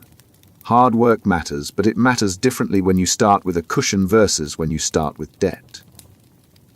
You see this in institutions. Rules get written to protect incumbents. Seniority determines access. Tenure protects position. Credentialing creates barriers to entry. Each rule sounds reasonable in isolation, but together, they form a system where displacing someone already inside is nearly impossible, while getting inside from outside gets harder every year. Hierarchy maintenance doesn't require conspiracy. It just requires people in power doing what feels natural, preserving their position, rewarding people like them, and setting standards based on their own path. And because they control the rules, those standards become official. The hierarchy stops being something people enforce. It becomes something the system enforces automatically. Elite insulation. The people at the top live differently. Different neighborhoods. Different schools. Different problems. They don't wait in the same lines. They don't use the same services. They don't face the same consequences. And the more insulated they become, the less they understand the reality everyone else navigates. Elite insulation is the physical, social, and psychological separation of people in power from the conditions experienced by those without it. It's not just wealth. It's distance, and that distance erodes the feedback that might otherwise constrain their decisions. The separation happens in layers. Physical, gated communities, private schools, exclusive clubs. Social, networks that only include other elites, conversations that never encounter contrary perspectives. Psychological, the belief that their insulation is earned, that their experience is normal, that people struggling simply aren't trying hard enough. What makes elite insulation dangerous is that it creates a reality distortion. The elite don't experience the systems they control. A CEO doesn't use the health insurance they provide employees. A politician doesn't rely on the public services they fund or cut. A landlord doesn't live in the buildings they own. So when those systems fail, the elite don't feel it. And what you don't feel, you don't fix. The insulation also shapes who they listen to. Their advisors are other elites. Their friends are other elites. Their information comes from sources that share their perspective. Dissenting voices don't reach them, not because they're suppressed, but because they're not in the room. And when someone does raise a concern, it's filtered through layers of people who also don't experience the problem firsthand. You see this in corporate leadership. Executives make decisions about benefits, wages, working conditions, but they don't experience those conditions. They don't know what it's like to choose between medication and rent. They don't know what shift work does to family life. They don't know how precarious employment feels. So when they cut benefits to improve margins, they genuinely don't understand the impact. The insulation isn't just physical. It's experiential. You see this in policy. Officials make laws about poverty, healthcare, education. But they're not poor. They have excellent healthcare.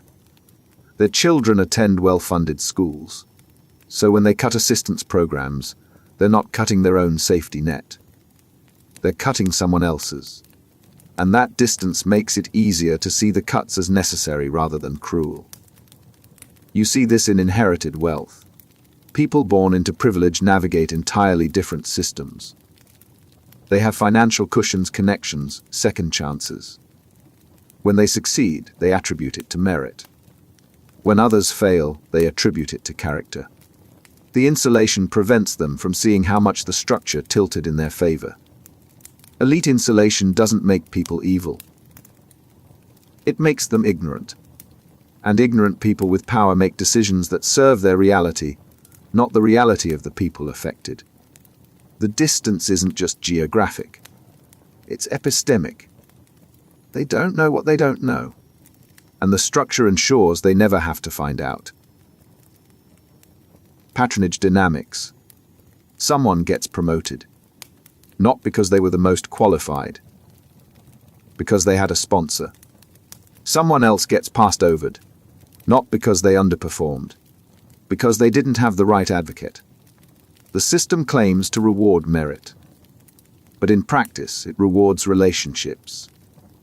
And relationships with the powerful matter more than talent ever will. Patronage Dynamics describes systems where advancement depends on securing the support of someone already in power. It's not what you know. It's who knows you. And more importantly, who's willing to use their influence on your behalf. Without that backing, competence means little. The structure works through discretion.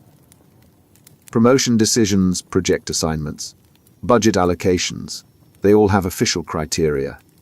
But the criteria are vague enough that interpretation matters. And the person doing the interpreting is the one with power. They can frame your work as exceptional or mediocre. They can highlight your strengths or your gaps. The choice is theirs, and their choice is influenced by their relationship with you. So people cultivate relationships with decision makers. They align with the right sponsor. They demonstrate loyalty. They become useful, not just at their job, but to the person who controls their trajectory. The work becomes secondary. The relationship becomes primary. What makes patronage powerful is that it's self-reinforcing. Once someone benefits from a patron's support, they owe that patron. And that debt gets repaid through loyalty, favors, and support for the patron's agenda. The patron builds a network of people who owe them. And that network becomes their power base. You see this in organizations. A senior leader has proteges. Those proteges get opportunities others don't. They get mentorship, visibility, introductions. When promotion time comes, the leader advocates for them. Not always because they're the best candidate, but because they're the leader's candidate.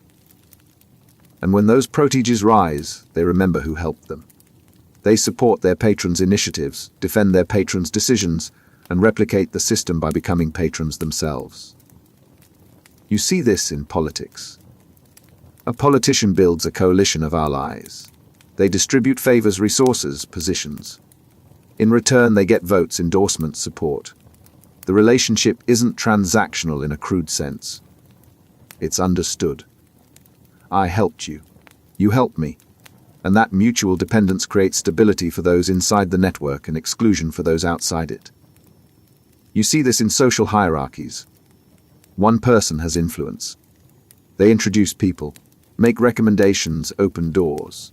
The people they help rise. The people they don't help don't. And because access to the influential person is limited, currying favor becomes a skill more valuable than the work itself. Patronage doesn't eliminate merit entirely. Patrons prefer competent proteges because their success reflects well on the patron. But competence isn't enough. You need access. And access requires the right relationship, which means the system rewards people who are good at both the work and the politics. And when forced to choose, the politics win. Command presence. They walk into a room and the energy shifts. They haven't said anything yet. They haven't done anything. But people straighten up. Conversations pause. Attention reorients. It's not fear, exactly. It's recognition. This person matters. And everyone adjusts accordingly. Command presence is the ability to project authority through bearing, tone, and behavior rather than through formal power. It's not about the position you hold. It's about how you occupy space. And people with strong command presence don't need to assert their authority. Their presence asserts it for them. The effect is partly physical, posture, eye contact, voice. People with command presence stand tall, make steady eye contact, speak clearly and without hedging. But it's not just body language. It's confidence. They move through the world as if they belong, as if their presence is expected and their input valuable. And that expectation becomes contagious. What makes command presence effective is that it creates deference before any formal authority is established. Someone with strong command presence enters a meeting, and people listen when they speak. They propose an idea, and it gets taken seriously. They disagree, and the disagreement carries weight. Not because they outrank anyone in the room, but because they've established themselves as someone worth listening to. This dynamic plays out constantly. A new team member joins. Within days, it's clear who has command presence. They're the one people turn to for answers, even though they're no more senior than anyone else. They're the one whose suggestions get implemented. Not through explicit authority, but through an unspoken understanding that they should be listened to. You see this in leadership. Some managers struggle to get compliance despite holding formal power. Others get deference without needing to invoke their title. The difference is command presence.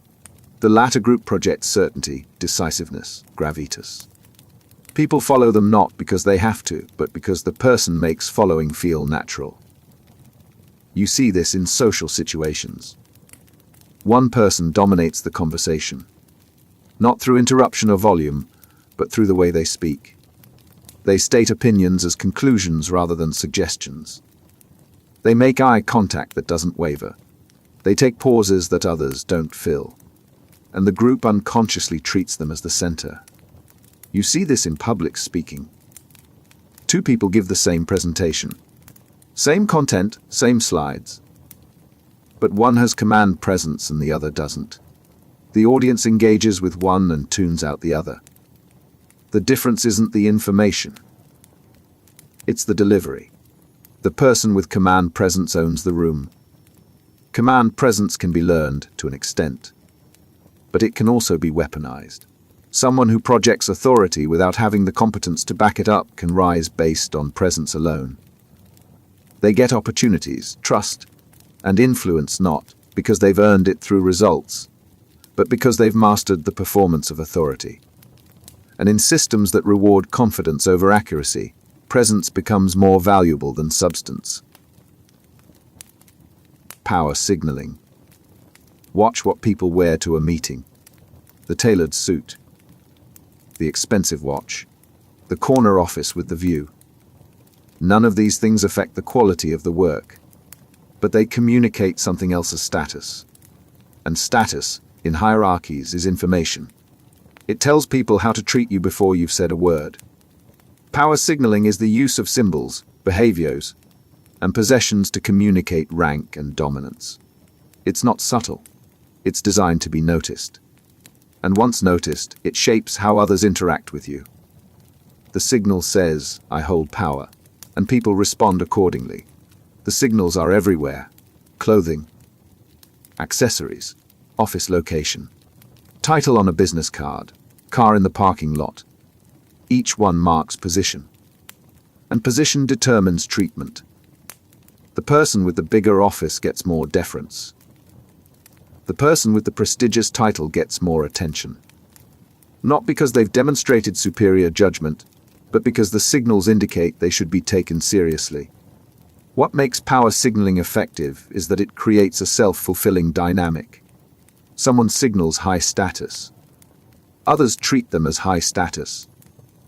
That treatment reinforces the signal. And the person genuinely gains influence, not through competence, but through the perception of importance the signals create. You see this in corporate settings. Executives signal power through corner offices, reserved parking, access to private dining. These perks have no functional value, but they communicate hierarchy, and that communication shapes behavior. Employees are more deferential to the person with the big office. They're more likely to agree with them, less likely to challenge them. The office didn't make the executive smarter. It made others treat their opinions as more valuable. You see this in academic settings. Prestigious affiliations, publications in top journals, speaking invitations to major conferences. These are signals, and they shape how seriously someone's research gets taken. Two scholars propose the same idea. One has the signals. One doesn't. The one with the signals gets cited, invited, funded. The one without gets ignored. The idea was the same. The reception wasn't. You see this in social hierarchies. Someone drops names, mentions exclusive clubs, references expensive experiences. They're signaling. And the signal works. People treat them as more important, more connected, more worthy of attention. The actual substance of their contributions might be minimal, but the signals create the impression of value. The danger of power signaling is that it substitutes for actual achievement. Someone can rise based on signals alone. They dress the part. They speak the language. They occupy the spaces that communicate status. And people mistake the performance for competence. They get opportunities not because they've proven their ability, but because they've successfully signaled that they belong in positions of power. Power signaling doesn't just communicate status. It manufactures it. And once the signals are in place, dismantling the perception they create becomes nearly impossible. Symbolic authority. A judge wears a robe. A military officer wears stars. A religious leader wears ceremonial garments. The clothing doesn't grant them knowledge or moral superiority, but it grants them something else, the appearance of authority. And appearance, in many contexts, is enough. Symbolic authority is power derived from symbols, rituals, and traditions rather than from personal qualities or proven capability. The symbols represent something larger than the individual. And when someone wears or wields those symbols, they inherit the authority associated with them. The mechanism is psychological. Humans respond to symbols. A uniform signals role. A title signals rank. A ritual signals importance. These symbols tap into learned associations. We're taught to respect judges, defer to officers, listen to leaders. The symbols trigger that conditioning automatically, and the person wearing them gains authority they didn't need to earn individually. What makes symbolic authority powerful is that it's transferable. Put the robe on a new judge, and they immediately command courtroom respect. Promote someone to colonel and subordinate salute. Appoint someone to a ceremonial position, and people treat them with reverence. The person might have changed, but the symbol didn't. And it's the symbol people respond to. This creates both stability and risk. Stability because institutions can function regardless of who occupies the role. The authority isn't personal, so it doesn't disappear when individuals leave. But risk because unworthy people can wield symbolic authority. The robe doesn't guarantee the judge is fair. The stars don't guarantee the officer is competent. The symbols grant power regardless of whether the person deserves it. You see this in formal institutions. A CEO takes over a company. Employees defer to them immediately. Not because they've proven themselves in that role, but because the title carries weight. The CEO might be terrible, but the symbolic authority of the position commands respect until proven otherwise. You see this in academia. A professor stands at the front of a classroom. Students listen, not because this particular professor has demonstrated expertise, but because the role of professor carries authority. The symbolic authority of the position makes the students receptive before the professor has said anything of substance. You see this in government. Elected officials hold office. Citizens grant them authority based on the position, not the person. The official might have won through luck, money, or manipulation. But once they hold the office, they wield the authority the office represents. And that authority persists until they leave the position. Symbolic authority doesn't require personal charisma or proven competence. It just requires occupying the role that carries the symbol. And once you occupy that role, people respond to the symbol, not to you. Which means incompetence, corruption, or malice can all operate under the cover of symbolic legitimacy. The robe hides what the person wearing it actually is. Territoriality. Someone claims a space, a desk, a parking spot, a seat in meetings. It's not officially theirs, but they act like it is. And over time, everyone else accepts it. The space becomes associated with them. And challenging that association feels like a violation, even though no formal claim was ever made. Territoriality is the behavioral tendency to claim and defend physical or social spaces as one's own, even without formal ownership. It's not about legal rights. It's about established patterns. And once a pattern is established, it functions like ownership. The person controls the space. Others adjust around it. The dynamic works through consistency. Someone always sits in the same spot, always uses the same equipment, always occupies the same role in conversations. Repetition creates expectation, and expectation creates informal boundaries. Eventually, the space isn't just where they happen to be. It's their space, and using it without permission feels like trespassing. What makes territoriality effective is that it operates below conscious awareness. People don't explicitly negotiate these boundaries. They just emerge, and once they exist, violating them triggers discomfort. Not because anyone has a legitimate claim, because the pattern feels like a rule. And breaking unspoken rules creates social friction most people would rather avoid. You see this in offices. Someone takes the same desk every day. It's hot desking, technically anyone can sit anywhere. But everyone knows that's Sarah's desk. Sitting there feels wrong. Not because Sarah owns it, but because the pattern has created an informal claim. And informal claims in social spaces function like formal ones. You see this in meetings. One person always speaks first, always frames the agenda, always gets the final word. It's not their official role, but they've claimed that position through repetition. And challenging it means disrupting the group's established rhythm. So people defer. The territory has been claimed, and claiming it back requires effort most people won't invest. You see this in relationships. One person controls certain decisions.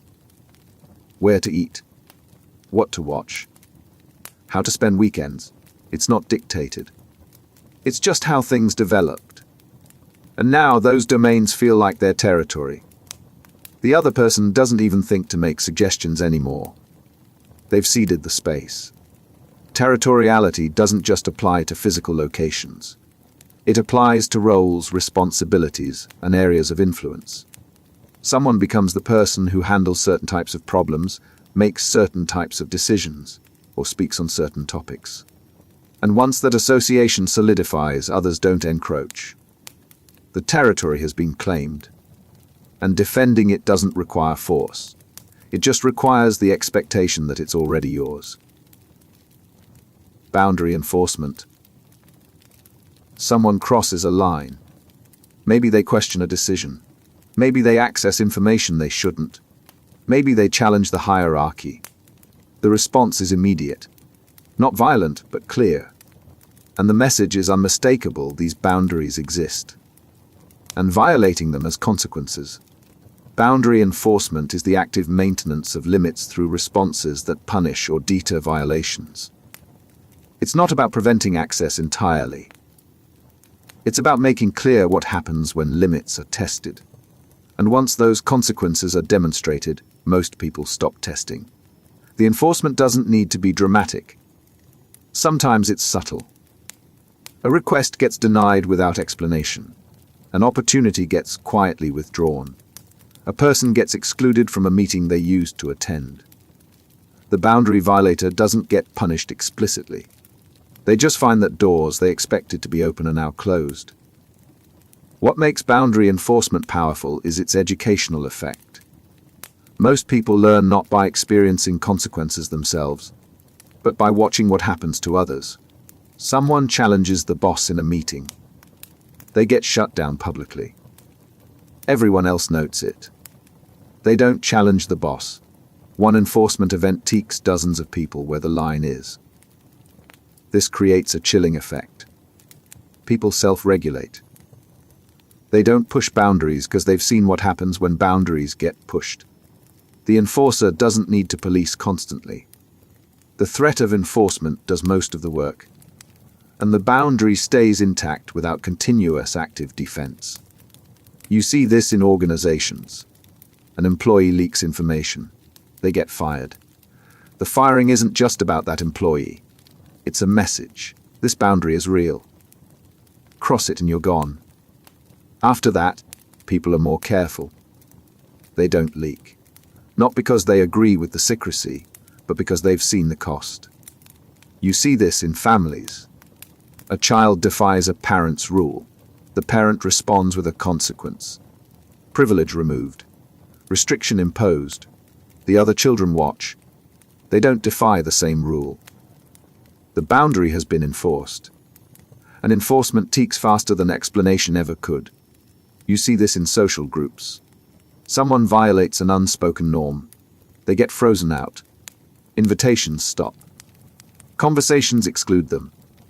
The group doesn't need to articulate the boundary. The enforcement makes it visible. And everyone else adjusts their behavior to stay inside it. Boundary enforcement isn't always about protecting legitimate limits. Sometimes the boundaries are arbitrary. Sometimes they exist to protect power rather than principle. But enforcement works regardless of whether the boundary is justified. It just requires consequences. And once consequences are established, the boundary holds. Fear-based compliance. The mistake was small. The response was not. Public criticism. Immediate consequences. A message sent not just to you, but to everyone watching. And the message was clear: don't make mistakes. Don't take risks. Don't do anything that might draw attention. Because if you do, this is what happens. Fear-based compliance is control achieved by making the cost of disobedience or error so high that people comply out of anxiety rather than agreement. It's not persuasion. It's intimidation. And it works not by punishing everyone, but by punishing visibly enough that everyone else adjusts preemptively. The tactic operates through severity and unpredictability. When punishment is harsh and inconsistent, people can't calculate what's safe. So they default to maximum caution.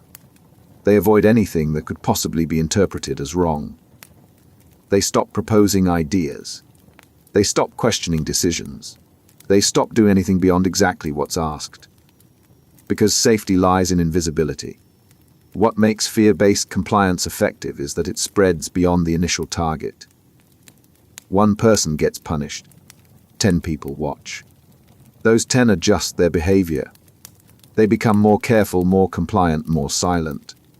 The person in power doesn't need to punish all 10. The example does the work.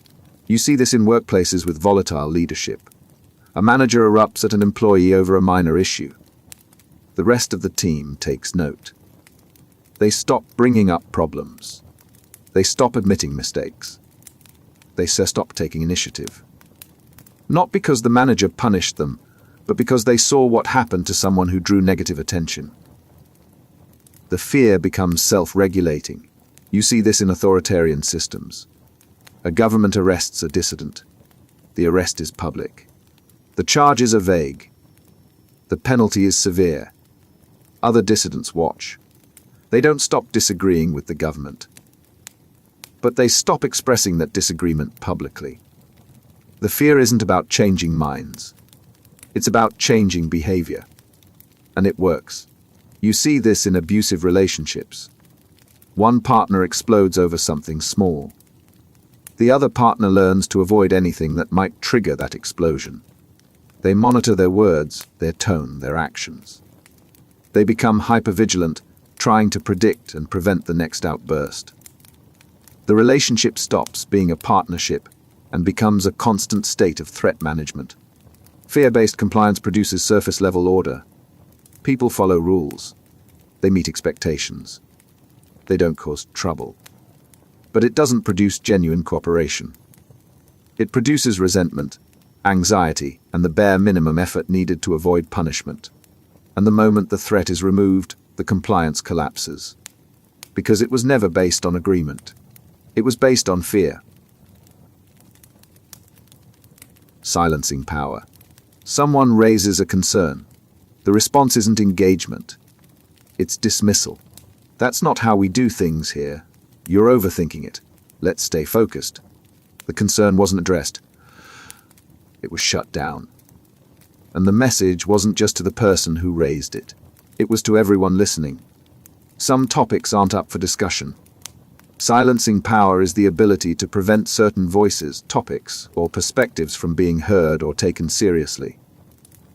It's not about winning debates. It's about ensuring debates never happen.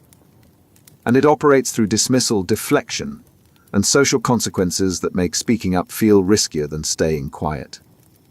The mechanism is straightforward. Someone in power controls the conversation. They decide what gets discussed, who gets to speak, and which contributions get acknowledged. When someone raises something inconvenient, the person in power doesn't need to refute it.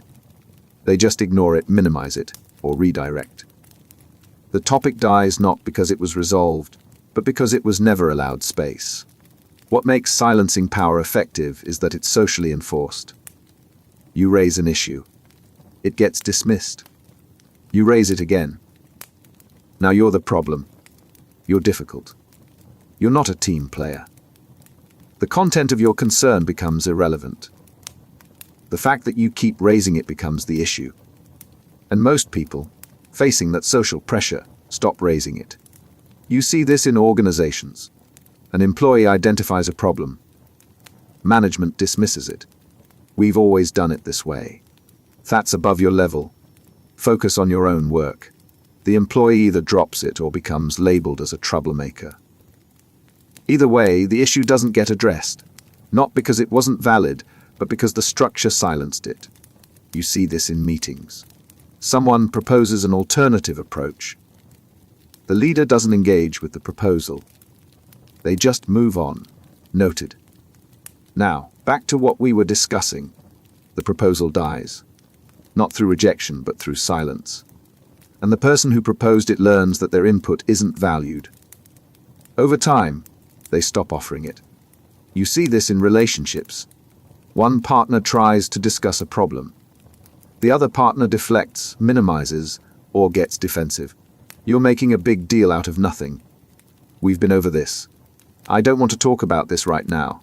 The conversation ends. The problem persists. And the partner who tried to raise it learns that bringing things up makes things worse, not better. So they stop trying. Silencing power doesn't require shouting people down.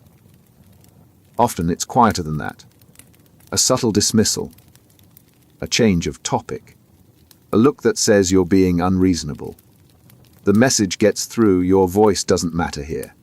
And once people internalize that message, they silence themselves. The person in power doesn't need to actively suppress anymore. The suppression has become automatic. Displacement of responsibility. Something goes wrong. The person in charge doesn't take accountability. They point to someone else. A subordinate. A contractor. The system. Anyone but themselves. And because they control the narrative, their version becomes the official one. The blame shifts. The responsibility transfers. And the person who actually made the decision escapes consequences. Displacement of responsibility is the practice of deflecting accountability for negative outcomes onto others, particularly those with less power to defend themselves. It's not just avoiding blame. It's actively redirecting it. And it works because the person doing the displacing controls enough of the story that their version sticks. The tactic operates through narrative control. Something fails. The person in charge frames it as an execution problem, not a decision problem. The plan was fine. The team didn't follow through. The team might have raised concerns during planning. Those concerns might have been ignored. But now, the failure gets attributed to them. The decision-maker's judgment is protected. The executors take the blame. What makes this effective is power asymmetry. The person displacing responsibility has credibility, access, and authority. The person receiving the blame has less of all three. So when the story gets told to higher-ups, to clients, to the public, the powerful person's version carries more weight. The blame sticks to the less powerful person, regardless of where responsibility actually belongs. You see this in corporate failures. A project collapses. The executive who approved the strategy blames the project manager. He didn't manage the timeline effectively. The project manager flagged resource constraints from the start. The executive ignored them. But the executive controls the post-mortem narrative. So the project manager gets blamed.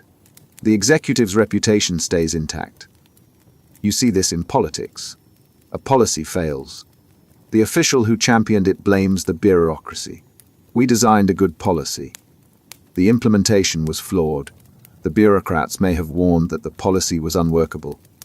Those warnings may have been dismissed. But now, the failure gets framed as administrative incompetence, not bad policy. The official deflects. The bureaucrats absorb the blame. You see this in hierarchies.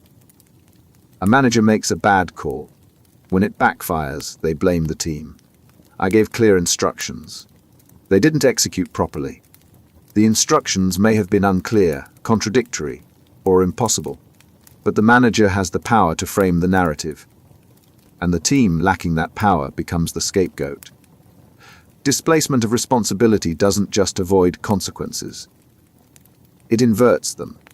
The person who made the mistake escapes accountability.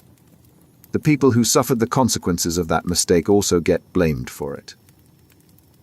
And the structure that enabled the displacement continues unchanged, ready to repeat the same pattern.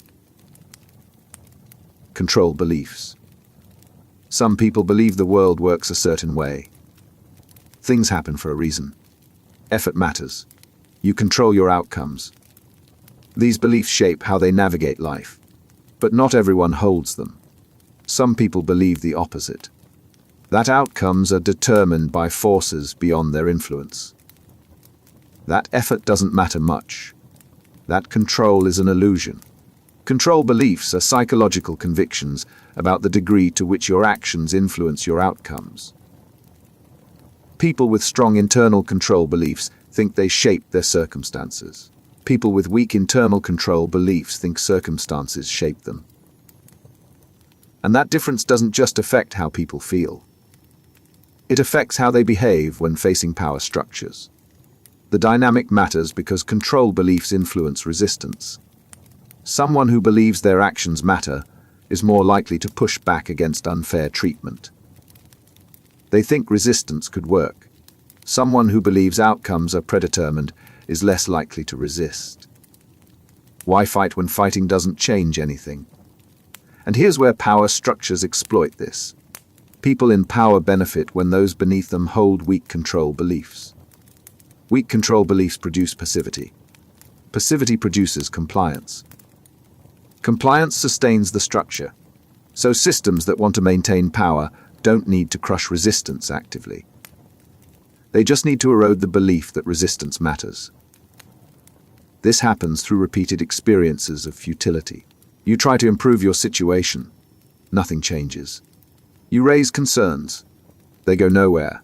You work harder. The outcomes stay the same. Over time, the pattern teaches a lesson. Your efforts don't matter.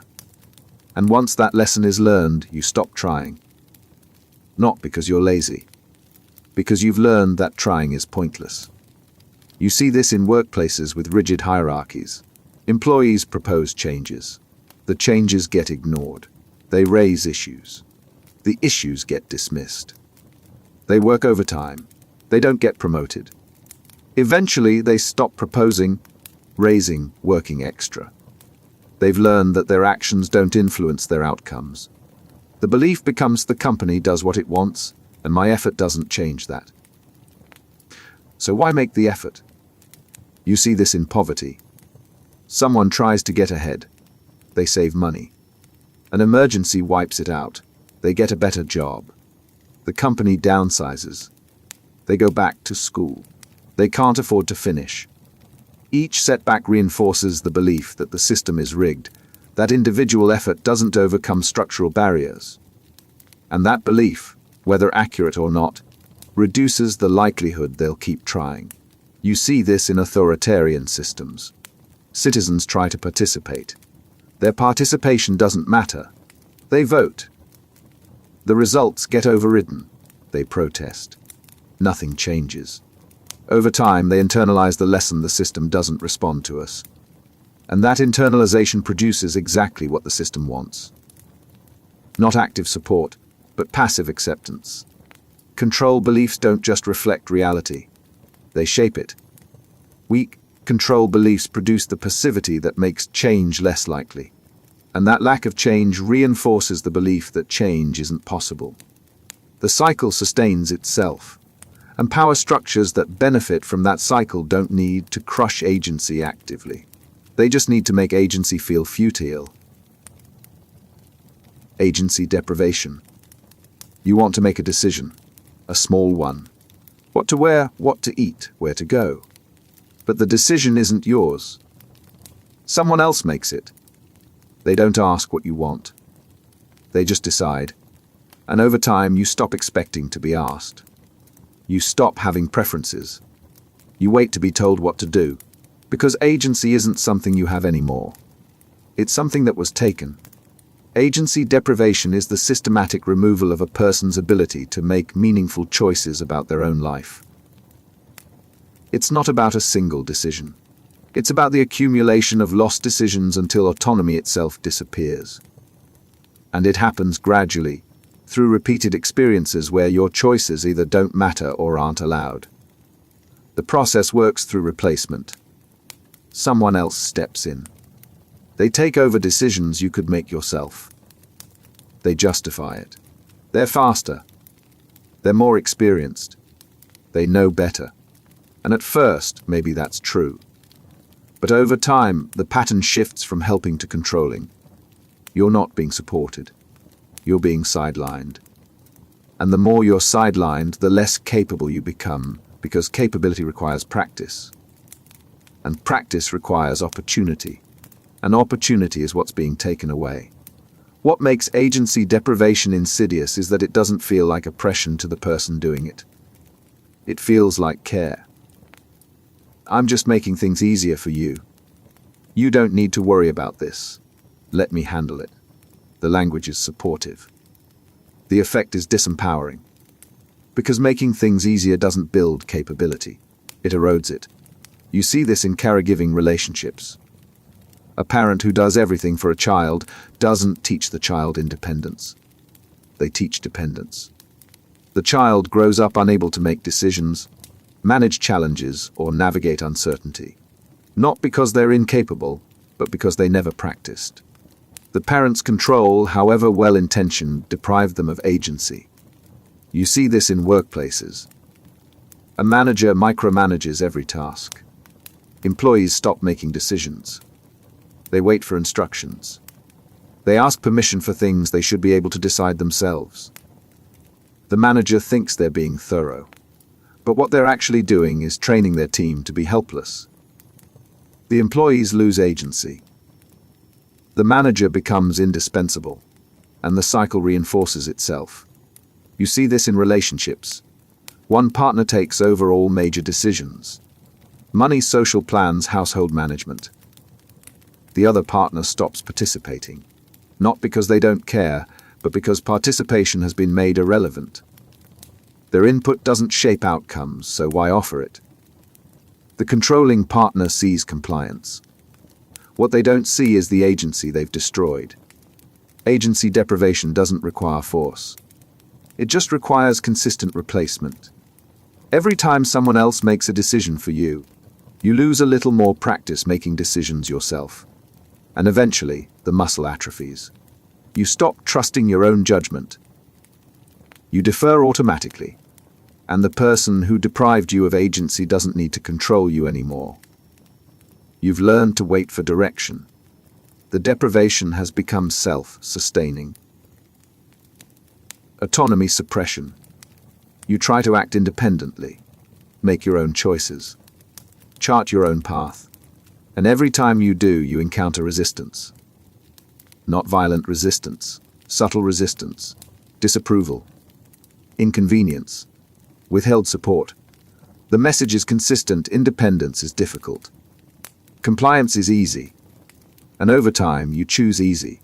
Not because you've been forced, but because the cost of autonomy has been made too high.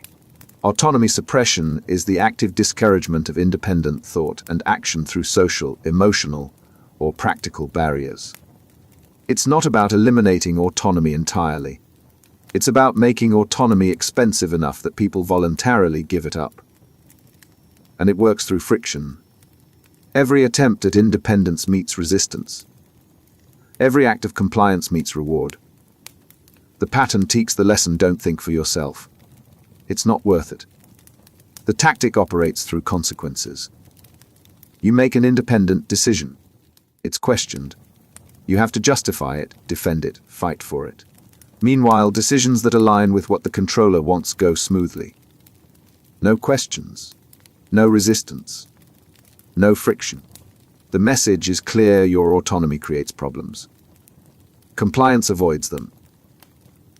What makes autonomy suppression effective is that it looks like natural consequences rather than control. I'm not stopping you.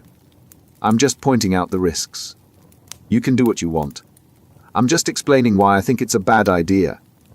It's your choice, but the framing preserves the illusion of autonomy while systematically undermining it. You see this in families. A young adult tries to make independent choices. The parent responds with worry, guilt, warnings. Are you sure? What if it doesn't work out? You know you can always come home. The support sounds caring. But the subtext is clear: independence is dangerous. Staying dependent is safe. And many people, facing that pressure, retreat. Not because they were forced, but because the emotional cost of independence was made unbearable. You see this in workplaces. An employee proposes doing something differently. The manager doesn't forbid it. They just make it difficult. Okay, but you'll need to document your reasoning and get approval from 3 other departments. And if it fails, it's on you. The employee can still pursue the idea. But the barriers are high enough that most people won't. Autonomy is allowed in theory. In practice, it's suppressed. You see this in relationships. One partner wants to pursue something independent. A hobby, a friendship, a career move. The other partner doesn't explicitly object. They just make it harder. They schedule conflicts. They express hurt feelings. They withdraw support. The pursuing partner can still proceed. But the relationship cost has been made clear. And many people, valuing the relationship, sacrifice the autonomy. Autonomy suppression doesn't eliminate choice. It just makes choosing autonomy so costly that compliance becomes the rational option. And once people learn that pattern, they stop trying to be autonomous. They internalize the lesson: it's easier to do what's expected. And the person suppressing autonomy doesn't need to actively control anymore. The suppression has taught people to control themselves.